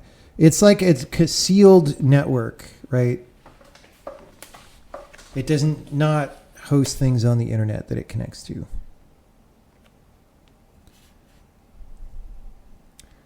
Are the number of entities fixed at load time? Do entities stick around once killed? Was there a DL-malloc call for every entity? That's a little more on topic. Let's do that one first. Probably yes. Would I do it that way on a new engine? No. But, you know, the code there was a little less optimized. And probably, in fact, probably there was a lot more than one, right? Because the thing is, string fields on entities were dynamically allocated as well. So an entity would be one allocation for the main memory of the entity, and then n allocations for the strings, and then for certain kinds of entities, they would have additional allocations for whatever, you know, working memory they needed to do their job, I think. I don't, you know, I wouldn't have that many allocations these days if I were doing that. But fortunately, you know, Braid is not a game that had trillions of entities in the levels, so it wasn't that bad. Okay, so back to the entities fixed at load time. So not really, because stuff inside levels can make new entities, like, you know, cannons can shoot dudes and whatever. And like in principle, I guess you could compute an upper bound of how many entities could exist, I guess, but that seems very error prone, and I did not do that. So really you can, if more and more entities get created, that many can just be in the world. Do they stick around once killed? No, they get freed once they're gone.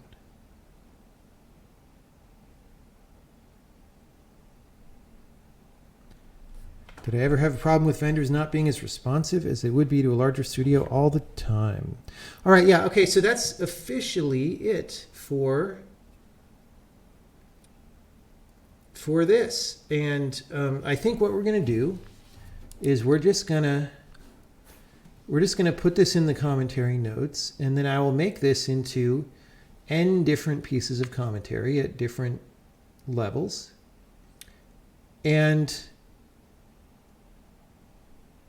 we'll come back some other time and do this again on a different topic, right? Maybe a design topic instead of a programming topic or something.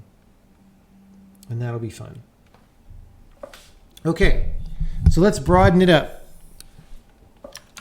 Are there general questions about this release of the game?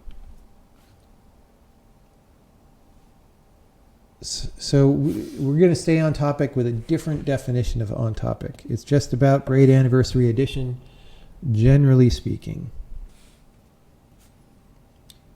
Out of all the platforms the game was ported to, which one did you find the most pleasant to work with? I mean, I liked programming on the Xbox 360.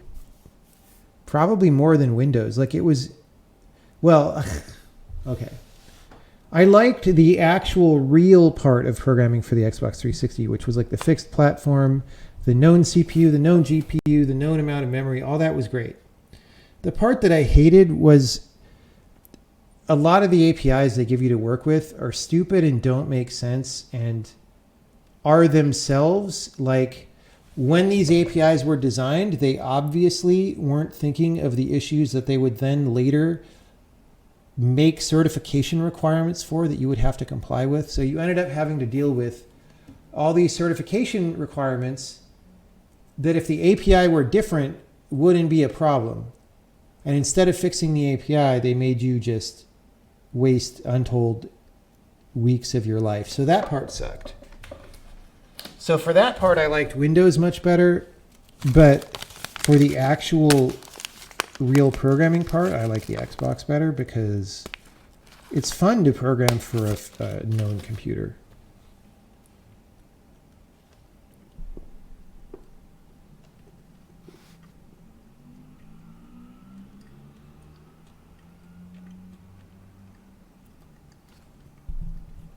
How much hand did I have in making Braid Anniversary Edition? Some, right? Not as much as if it were the original game. So, you know, we definitely had people help, for example, on programming. One of them was in chat for a while. I don't know if he's still here. Andy sort of has been doing the majority of the programming on it for a while now. But, you know, we often have discussions about how to do things. And when I remember how stuff worked or what the right answer was, you know, I definitely say that. I definitely have done some programming on it, just not the majority. It's actually been a little while. Like the last thing I did was just not even a user-facing thing. I made the editor rendering sharper. Yeah, Andy's still here. Yeah, so Andy has been the lead programmer on the game for a while. You know, except in the weird way that, like, because I know how the game was put together, sometimes I know stuff about what's the right solution for a problem, or at least have a good guess at it. And then you know, David, of course, has been doing the repaint, and, you know, well, not just the repaint, but coming up with the concepts for the things that would be added, and, you know, painting those and adding animations and stuff. But, you know, we have big meetings where we talk for a while about, like, what should the animations be and all that. So I am somewhat regular. Okay, let me put it this way. I was somewhat regularly involved for the history of the project, but part of the way it was structured was to get everything revved up while I was getting the programming language ready and our other game ready, right? And so now that those are all together, I'm going back to almost all of my time being on Braid from now until ship, because the main thing that has to happen now is commentary being added. And there will definitely be commentary from people besides me, but I feel like a lot of it's going to be from me. So that is what's happening. And that's part of what we're doing right now, is figuring out some more of the commentary.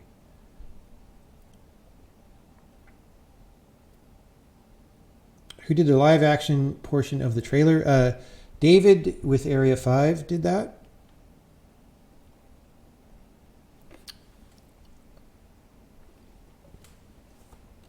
Chat isn't such a good interface to answer programming questions. That is very true. Especially, I mean, honestly, video isn't either. Because you get done answering a question, and then 60 seconds later, someone shows up in chat and asks the same question. And it's like, it's the nature of chat. Are the new textures targeting a 4K resolution? We're trying to be a bit future-proof and go above 4K, although I wouldn't say that we're exactly targeting 8K. like I don't think we have 8K worth of information in our source textures. It's a little bit inconsistent because different things are at different size. But I mean, I think we're so sharp now, or we have so much visual detail, that if ever in the future, if there's like 16K displays and for some reason you really need to have all those pixels in your game, I feel like we're going to be able to do an automatic upscaler to get there from where we are. Like, you know, from original Braid at 720p to where we are now, there is definitely just added human detail that you just wouldn't have been able to automatically generate what we have now. But when it gets down to really fine differences like that, it's like, you know, in 20 years, if we do another re-release of the game, it's probably an AI sharpening filter or something to fill in the missing pixels.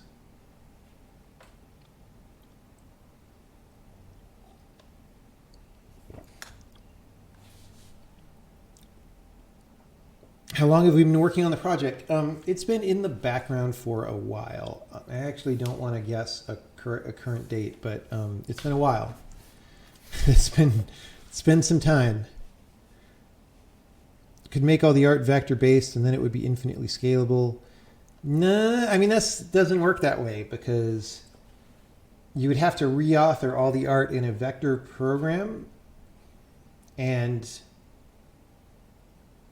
but the style involves being not vector. It would just look super different if it were vector.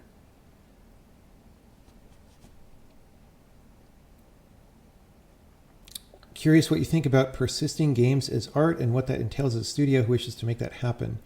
I mean, there isn't really an argument about that anymore, is there? Like back when Braid came out around that time, there was this whole argument about whether video games can be art. Like even among the games industry, I don't think anyone is having that argument in the year 2020. Like, I think everybody agrees that they can be art, and some games are better art than others, right? I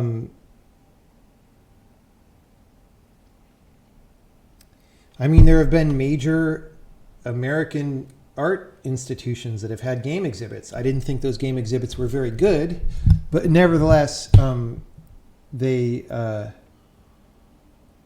showed, you know, an institutional recognition of video games as being art, which by the way doesn't have a whole lot of effect on whether that's actually true, but you know, it's what people use as a basis for their own recognition, I guess.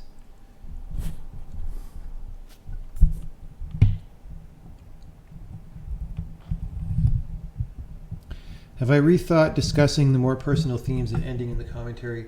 I don't really want to do that, because I want that stuff to stand on its own without having to be talked about. So there probably won't be commentary about what any of the story stuff is about. There might be some about the process or about how it changed over time or something like that. But even that is very dicey. Even that very quickly goes into territory that I don't want to go into. How did you do the animated painting effect if the base files are all raster? You could ask Andy about that. He could tell you all sorts of things that we tried, some of which are in the final game, and some of which we tried and we're just like, well, that's not really...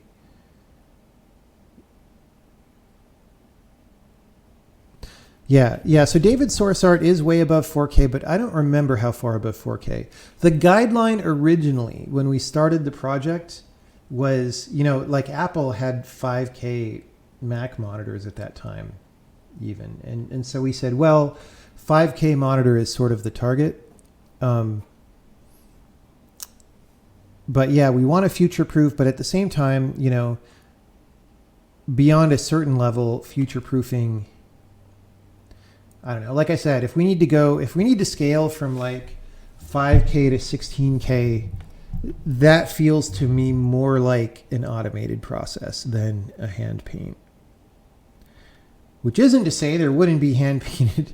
I don't want to think about an anniversary edition, but if there were one, you could probably find things to do, but I don't think there will be. Like at some point you have to leave the game alone, man. You don't think that games as art is really a widespread viewpoint? I mean, it's certainly not as controversial as it was at the time. As someone who lived through that time, I'll tell you. I will tell you.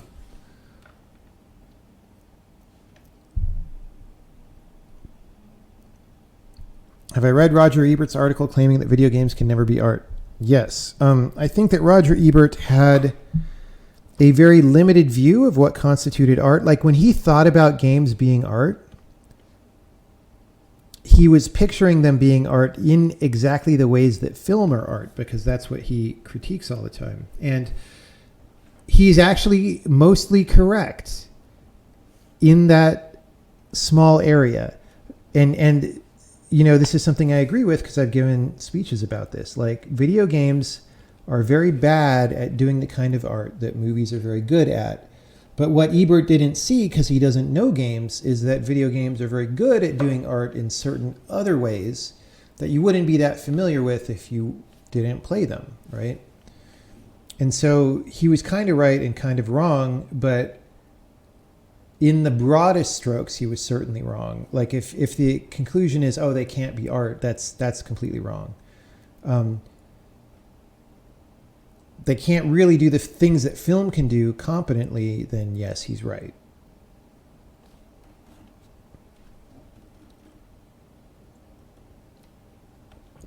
Will there be any witness content as a secret egg type, Easter egg type thing? No. We're not trying to.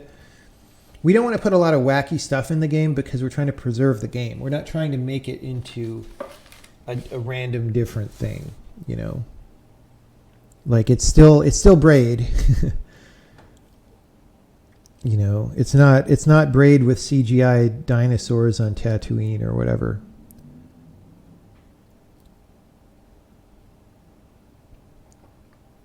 A few years ago, you had a video on some ideas around frame rate independence that you were talking about for Braid. We definitely worked on that a fair bit for this release. And yeah, so that's actually a whole subtopic that I probably already have in notes somewhere else, but I'm going to write it down, which is the pain in the butt is original Braid wanted to run at a multiple of 60 hertz. And by that, I mean a lower multiple. So it wanted to run at 60 or 30 or 15. I covered this in that article, I think, but that's not very good for modern displays. Like, one of the first things I did was I bought a 155 hertz monitor for this project, right? So that we would do something that wasn't a multiple of this and make sure the game worked on that.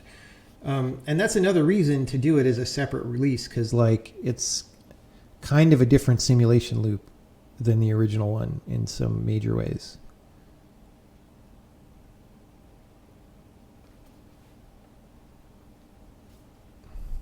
If the goal is preservation, why significantly improve the more unique areas sort of stuff? Well, I mean,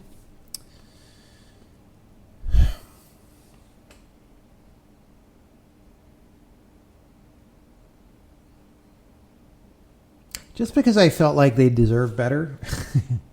You know, like the goal isn't exactly presentation. You know, like I'm not a historian.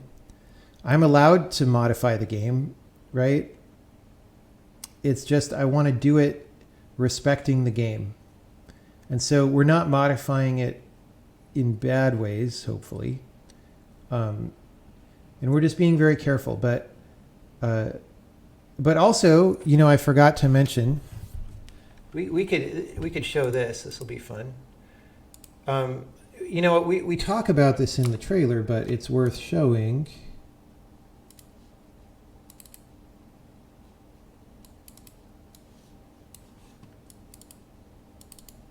It's a little bit scary showing the file tree. Who knows what's in there? So if I go to like some level, like this one, like we sort of show this area, right, at the end. At any time, I could hit X to go back to original Braid, right? And it's running at the original resolution, all the original textures, right? So all that stuff is preserved. It's not the default experience that people will have, but then you can switch back to the new version, right? So when we do stuff like this, if you don't like it, or if you think it's pooping on the game in some way, you can go back to the other thing. And it also switches the sound and everything. I guess I think I have sound turned off because when we do meetings, we probably want to think about this a little bit. This is from the original game where when you're in the sound menu, we play sounds so you can actually tell how loud it is, which is something most games don't seem to do. It's just we might be able to do a little bit better job than that somehow. I just haven't thought about it. Anyway, so this is the new sounds. Hopefully, can you guys hear that? I should turn on the music too. Let me pull up my OBS.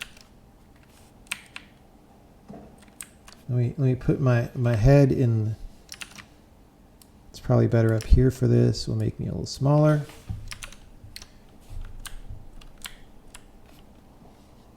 No, you guys can't hear that. So, or except through the microphone. Okay.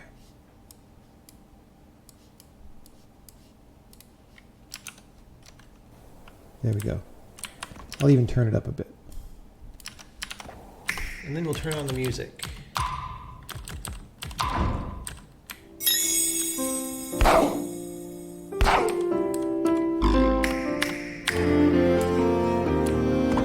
This is new Braid, right?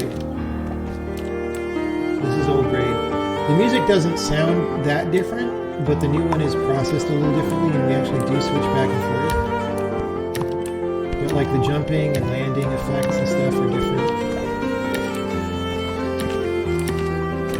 You can actually see right now that this air turn is temporary. See how he sort of switches to more of a cartoon look? It's because those frames haven't been drawn in yet.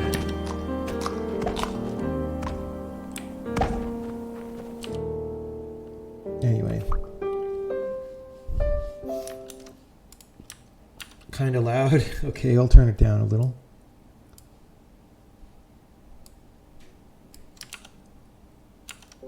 Will we sell the soundtrack? I don't know. Like, we sell a digital version already.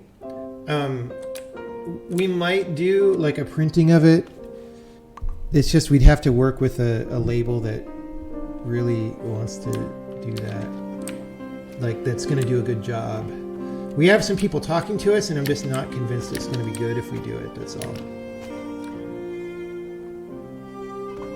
Let me go to one of the levels. There's some stuff that we do where the music gets really cool.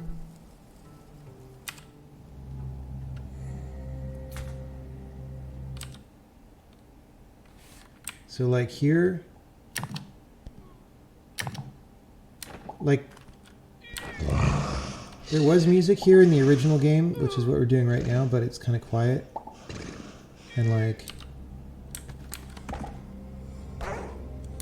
it's just louder and more atmospheric in this version. But like I'm trying to remember. Oh yeah. There's like, by the time you get to World 6, we're doing like trippy mixes of the music. Let me go here again. I think it's this one.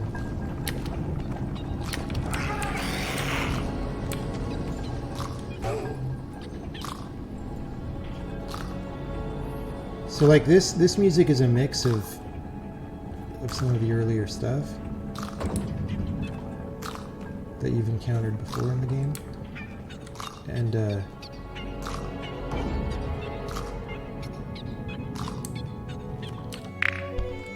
if I go back to here, it's the song just like in World 2, right? Which is cool, but like maybe not quite helping with the mood here, right? But then if I switch back to New Braid,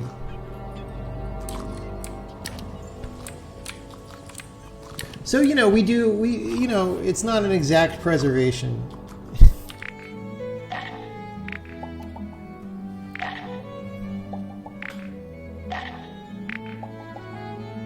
Is this using WWise? No, it isn't.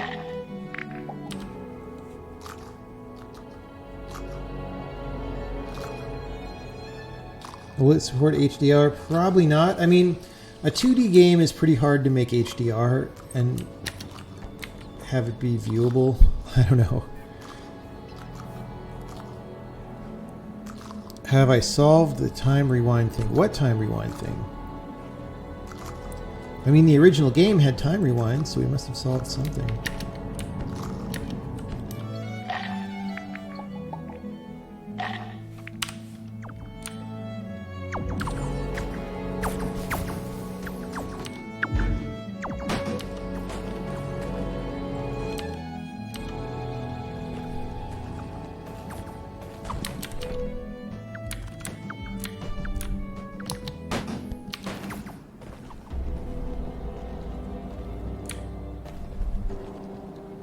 We actually have a weird texture seam here that I just saw, or something. Maybe that was a particle. Maybe that was that edge of that particle and it just looked different. Can you expect 144 Hz precision action? Hell yeah.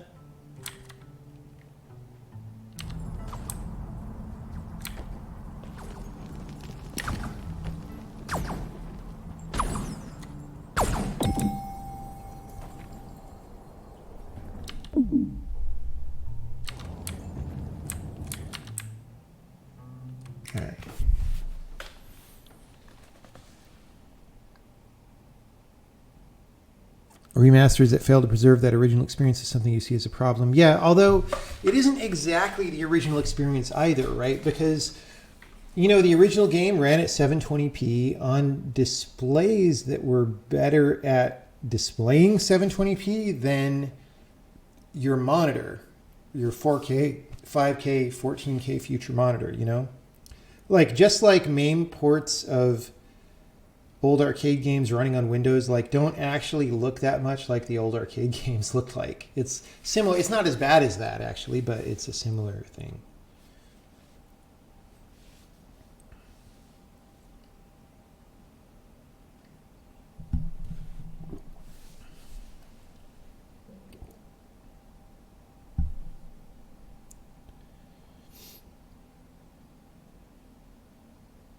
Can we please update the Braid library art on Steam? Well, I mean, maybe.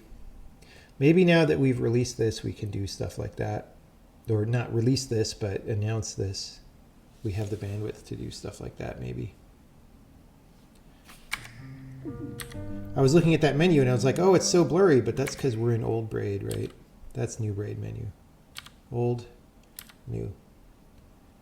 Old, new.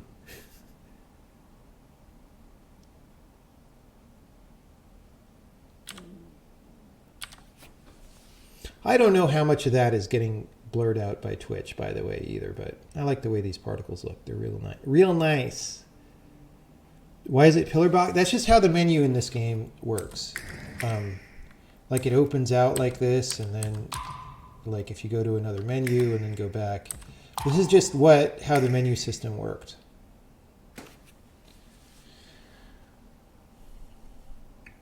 Are we keeping the toggle in the release? Yes.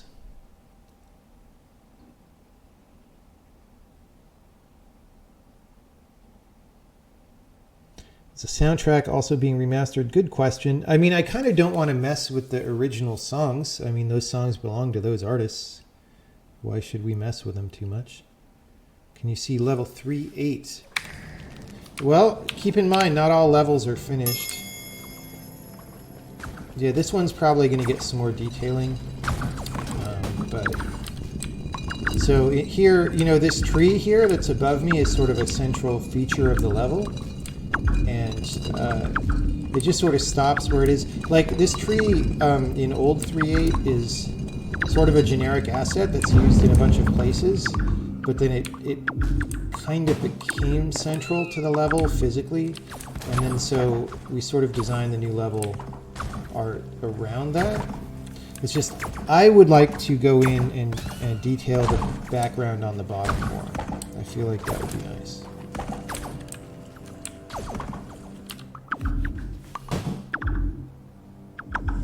This is probably the best level. I actually think this is one of the uglier levels in the game, design-wise.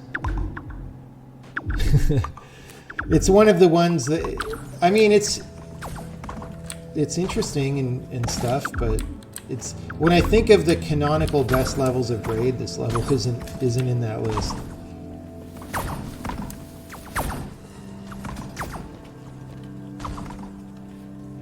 What's the paintbrush? That's a commentary. I don't know if that's what they're going to look like in the final thing. This is just, you know, this is just our working dealy bopper. Which one? I don't think I could pick a favorite level. I'm just saying, I think of that level as tier 2. It's a tier 2 level instead of a tier 1 level.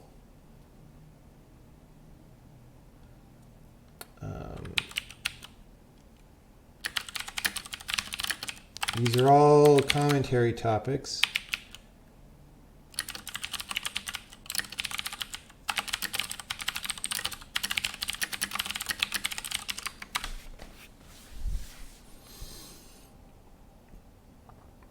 How do you do the music switching? We are actually playing both tracks at the same time, and it's just one of them has a volume of 0. That is literally what is happening.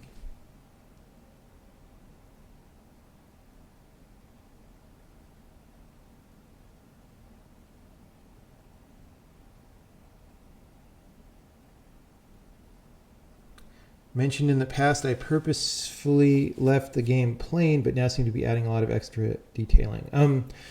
I am not sure, like, to comment on that, I would have to know what specifically I said, because I feel like it's being interpreted slightly in a different way than I meant it. But I can't say. Any tier 3 levels? I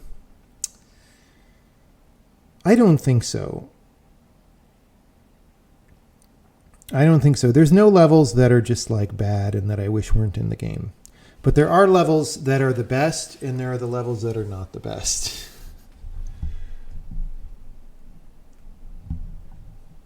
But I don't have them in like a full ranking like that. Like, I can't tell you what the 17th best level is. I have no idea.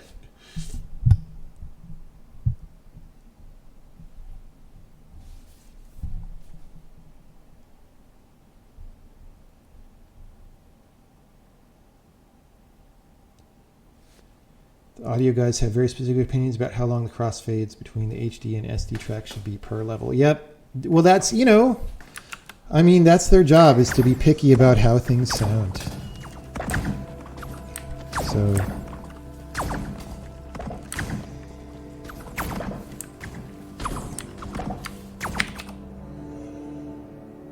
whoops. 0-1 is not a level. That level's a spoiler.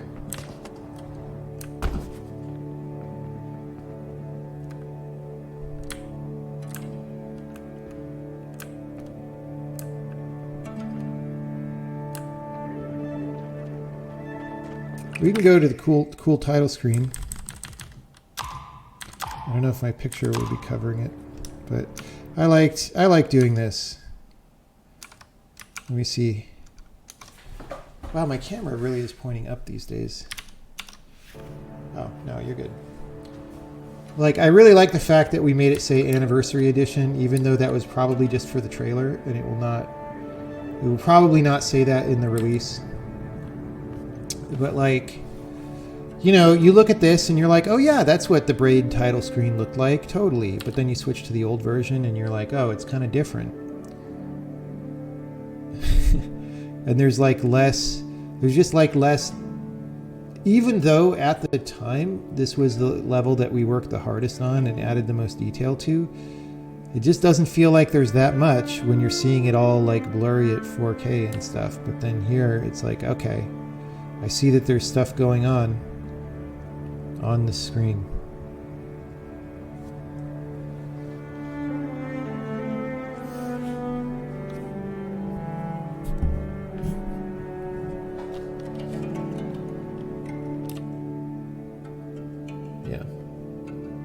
But yeah, this was my favorite screen in the original. It's not a level, right? So it's not in the tier 1, tier 2 level categorization, but this was my favorite screen in the original game, and it's probably going to be my favorite screen in the new game.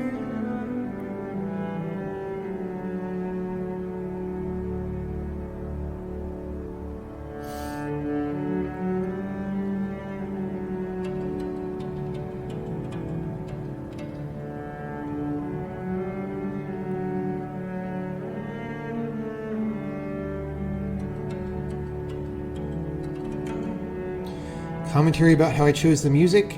There's going to be a few. I did just record a draft for one of those last week, and there's going to be another one. I recorded one about how I picked the music, or how I found it, and what I might have used instead.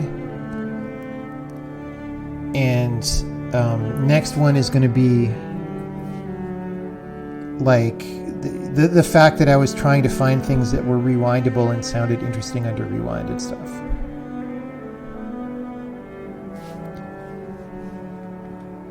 I can't read the chat now. I have to Alt-Tab for a sec.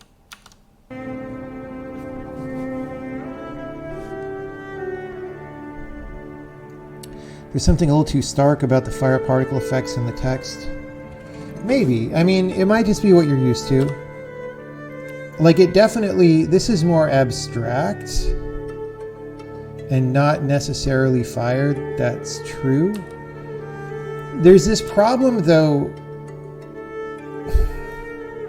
There's a problem that happens when you make graphics more detailed, is sometimes you have to really decide what they are. I don't know. I think this definitely looks good.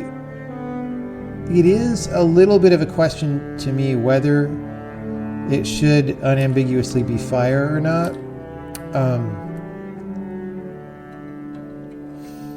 But it looks so good that I'm tempted to just not question that. But yeah, that question did come up for sure.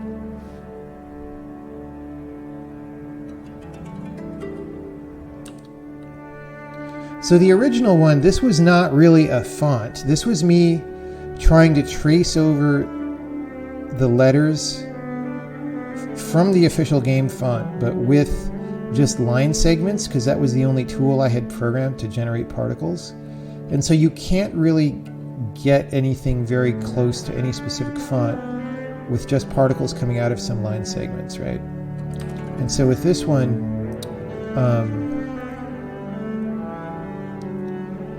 we actually have more control over the particle emitter shape, which is something that I would have done. See, this is where it's definitely different from what I did originally, but I would rather have done something like this, and I just couldn't at the time.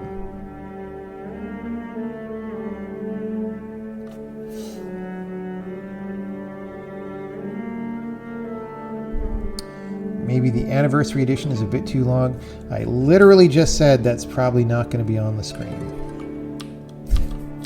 in the final release.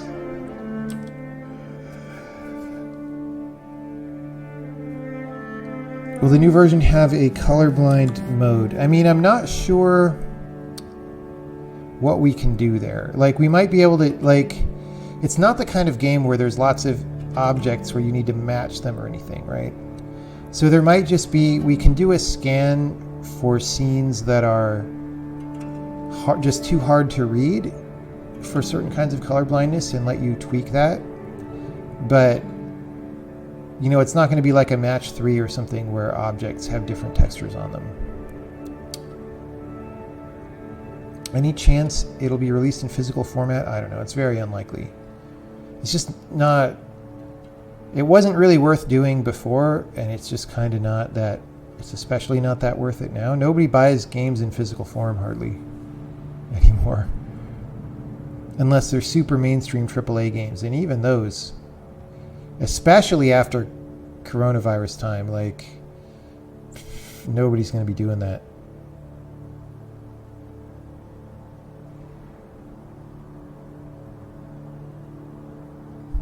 Could I explain how the math behind particles work? That might be good for another stream, yeah.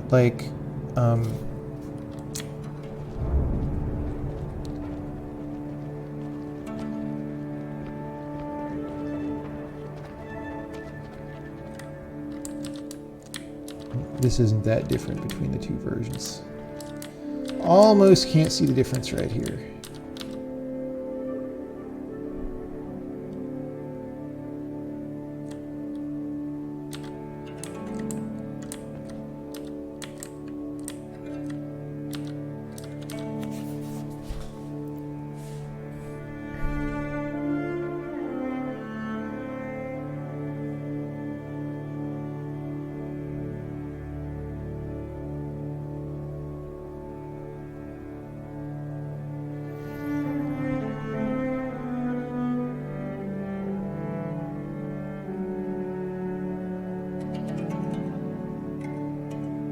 Did I fix the font in the level editor? I did at some point, yeah. I think. I'm not sure I remember which particular episode, but it is actually like sharp now. I definitely did that. It's not really centered on the buttons exactly, but it kind of never was because I didn't sweat that much over the level editor. Here, let's do something fun. Let's do something completely stupid.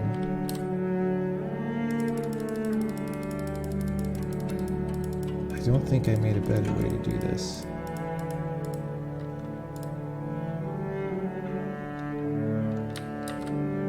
Wow, this editor sucks. I can't believe I put up with this.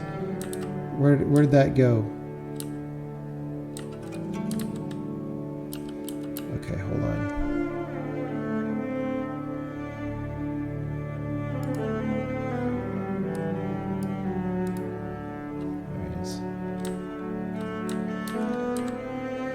Let's put some monsters in here, right?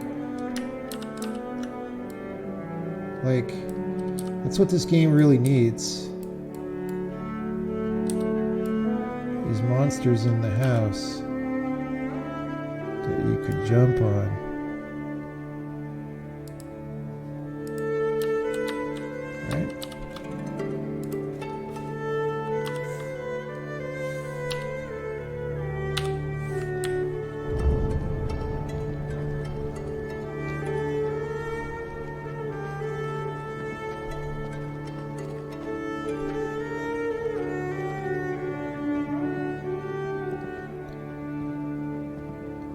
Braid Anniversary Edition will not actually have monsters in the house.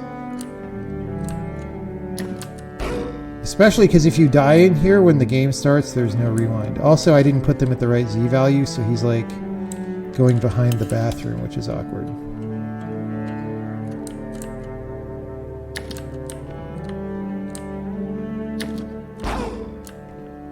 See, I don't have rewind powers yet, so I can't get them back.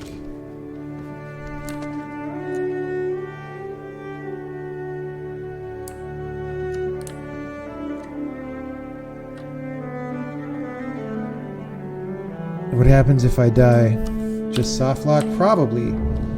Probably what happens is I have to use a cheat key to restart the level.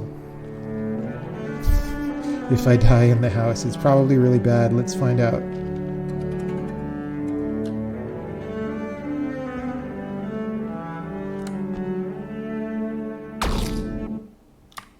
Okay, it puts up the prompt because you're not supposed to ever be able to die. But when I hit shift, it does not do anything.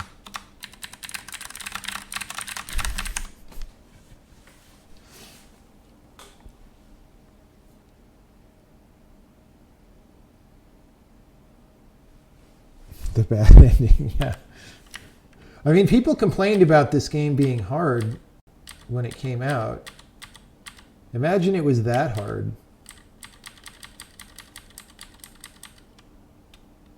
Wait, why is the undo's broken? I undid back to the start and like now there's a monster there. That shouldn't be. That's very weird. All right, well.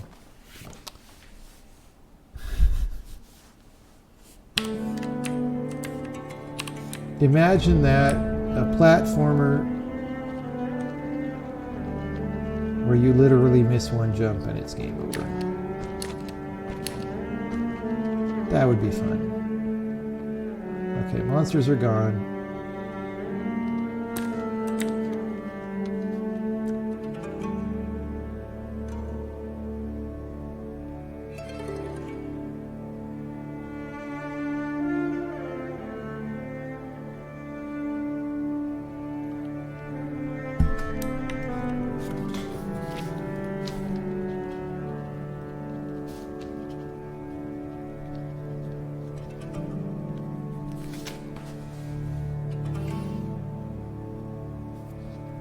Anyway, so I guess this has been our stream that goes along with the announcement of the project. Oh, hi, Casey.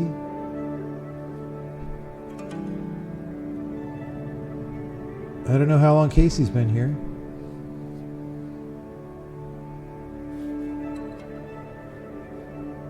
Are all of the puzzles identical, or did you improve massage any of them? So far they are identical, but I suspect that I will do some tuning on some of the puzzles before release. I expect that that will happen.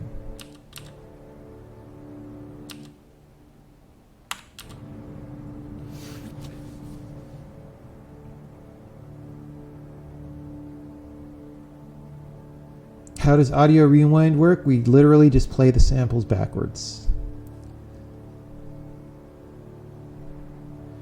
You wanted to suggest a commentary topic. Someone said you weren't talking about story commentary right now. Yeah, you can certainly suggest it and I'll take it down for later, maybe. It's just I'm not... Something that's totally out of bounds for this project is I'm not going to talk about like what the story means in any way, which is... That's a pretty widely encompassing restriction. So if it's something like that, I won't do it. But if it's something else, then maybe.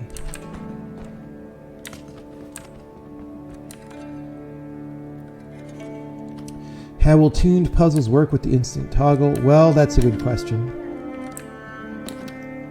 Maybe you could die accidentally.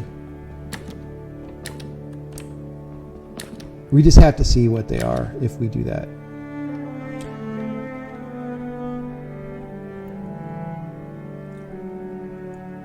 The change in writing for World 6. I mean, a few of the worlds changed before release. I don't remember specifically World 6. I could go back and look at what it was.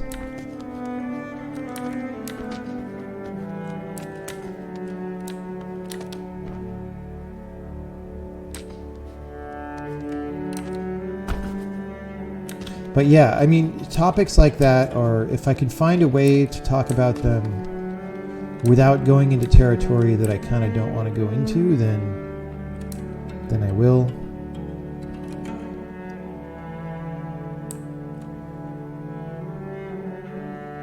Otherwise, maybe not.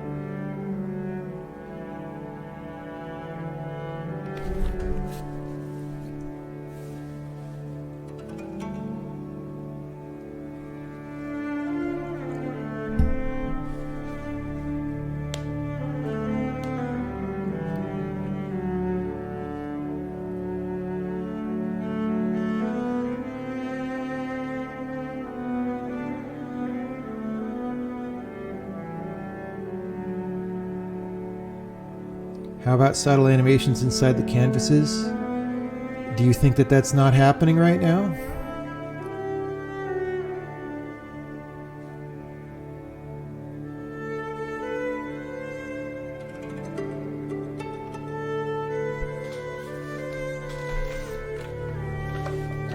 It's probably easier to see when not on a Twitch stream. But yeah, and it's also easier to see on the lit up puzzle here. On the darkened ones, it's just a little bit less noticeable, but things are for sure happening. How do you know when to start playing backwards? Do you assign a sound to the frame it ended on? Or does the system constantly checking X previous frames for sounds? No, it's more like at any given time. Oh, I see what you're saying. So if you're playing time backwards, it's basically the same as time going forwards in the following sense that you have some sound effects that you're playing and new ones may happen, right? But if you're going backwards in time, then the new ones that happen start at the end and go from the end, right? And so you just translate that into code is really all it is. It's not crazy sophisticated. You never notice those animations. Well, they are not in the original game. Here's old Braid, and those canvases do not move.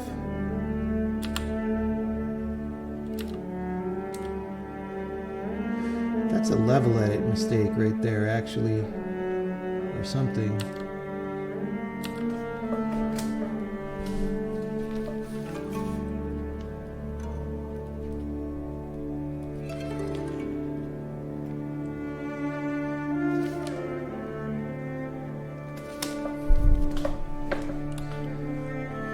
What engine was this developed in? Yeah, it was just programmed. Oh, I just moved it when bringing the monsters. Okay, I'll double check that later. Yeah, it's quite likely that I messed that up.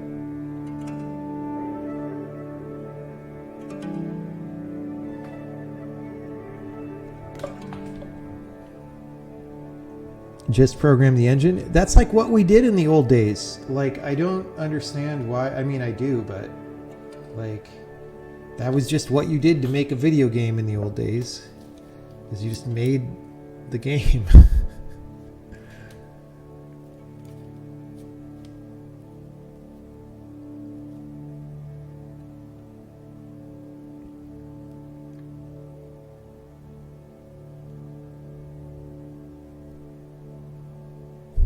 I mean, I think Unity probably existed. Isn't Unity originally from like 2004 or something, and it's just been around for a long time? So it probably existed when I started this game, but certainly wasn't appropriate to make this game in.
is this topic that could be discussed in commentary.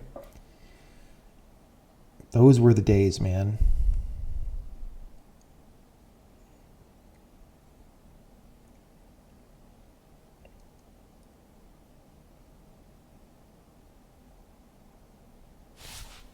Original World 1, why it was there, why I cut it, what I feel about the current World 2. That's going to be an interesting discussion because, yeah.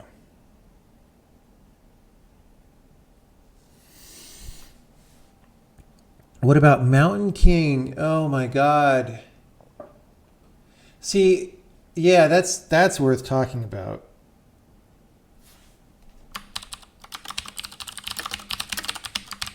I really liked Mountain King and nobody else did, man.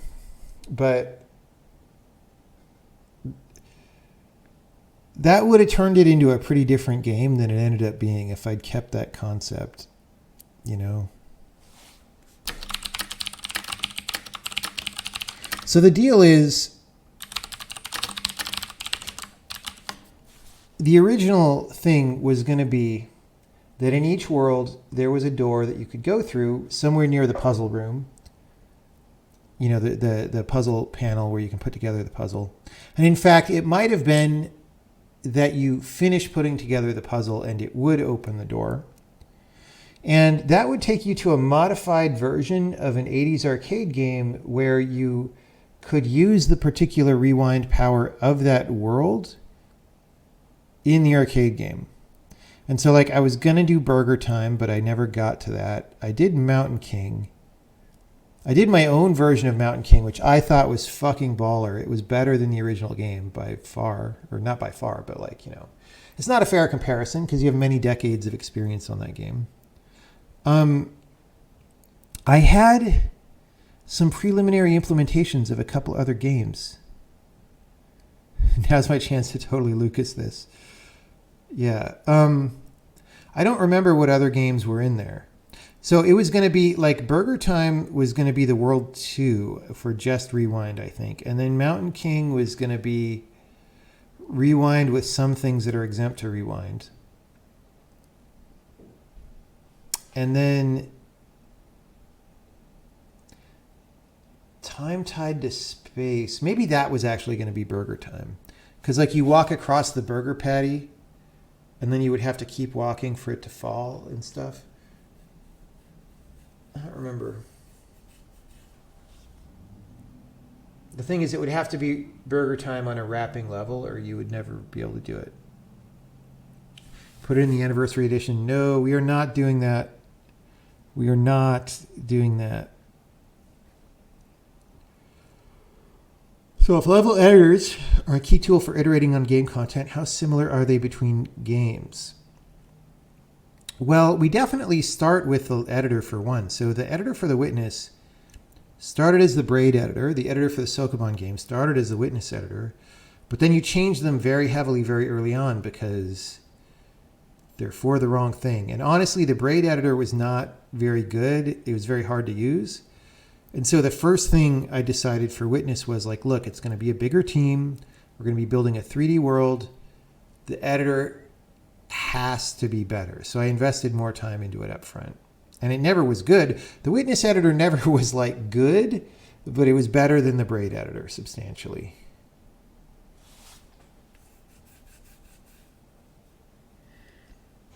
Do I still have the original prototypes placeholder graphics? Yeah, totally. I mean, I'm pretty sure I have those. Let's see.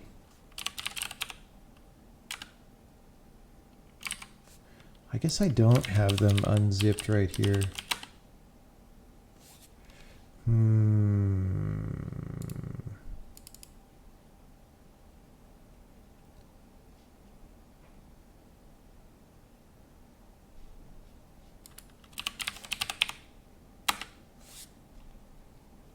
We definitely have them archived, but they're not in the distribution of the main game, I don't think.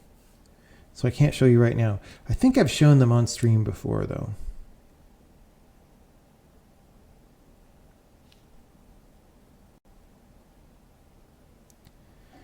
Do I think I'd be less likely to do commentary for the witness due to how opaque the story of what it's about is? No, I just wouldn't do that part. I just wouldn't talk about that.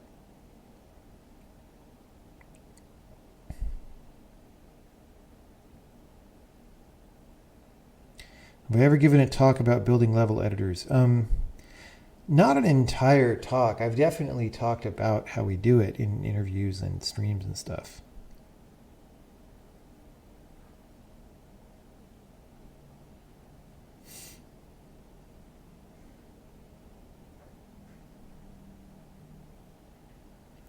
Witness is one game that you don't think needs a remaster?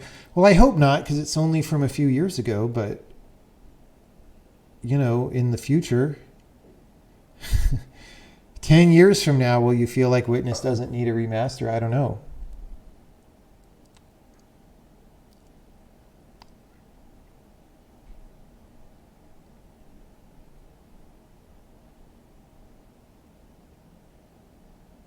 Would I make a movie? Probably not.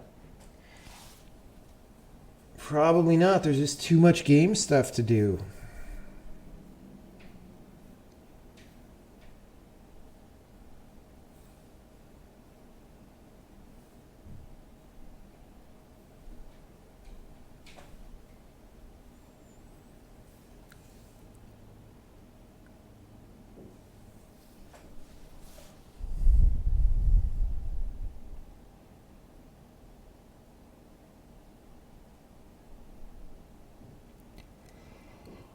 Okay, everybody, we're getting off in the weeds on the questions, and it's been a 3-hour stream, and I've had a big day today, so I'm going to sign off.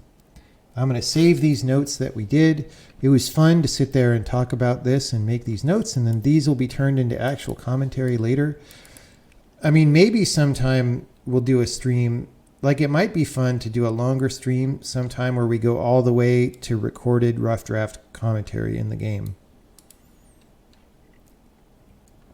Maybe we'll do that next time, but we'll just start with a very focused subject like design on a particular level or something. And we'll just do that. All right. Let's see if we could raid somebody. Maybe there's somebody else on Twitch who has announced an anniversary edition of their game that we can go visit, right? They would be in science and technology, wouldn't they? Look at me scratching my head in a funny way.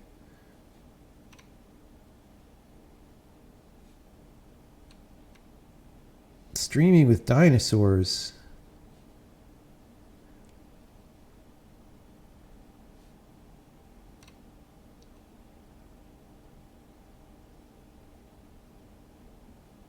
I don't know where to send people. Should raid XRA? Really? A lot of the time, he's just kind of idle. I feel like. But it has been a long time since we have raided that stream. There'll be a stream tomorrow? I don't think tomorrow.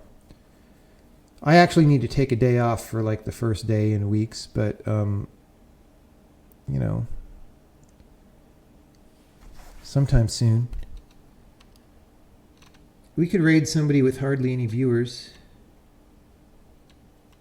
like we did last time. That was fun. Code Romantic. Is it a dating game crossed with programming? That's a dating game where you never end up dating anybody.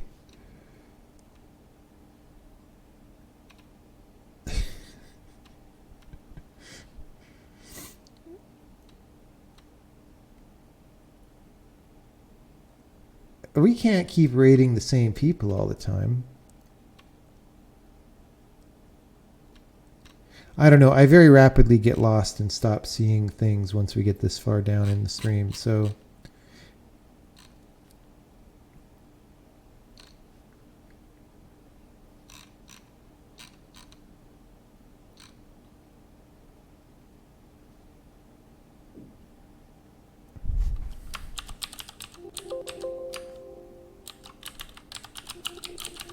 I am searching for these things that people are saying, and they are not on this page. Let's see what's going on here. Okay, this could be fun. Activity is occurring, so... Does fairly update. Oh, all right. Let's do it. Thanks, everybody. And I'll see you later on. I will, because the Braid streams are of pretty general interest, next time I do one that involves commentary creation, I will be sure to announce it. Thanks, everybody.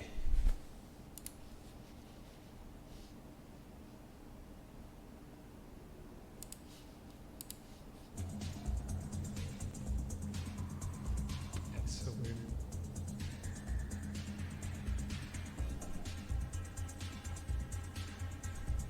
Whoa, crap.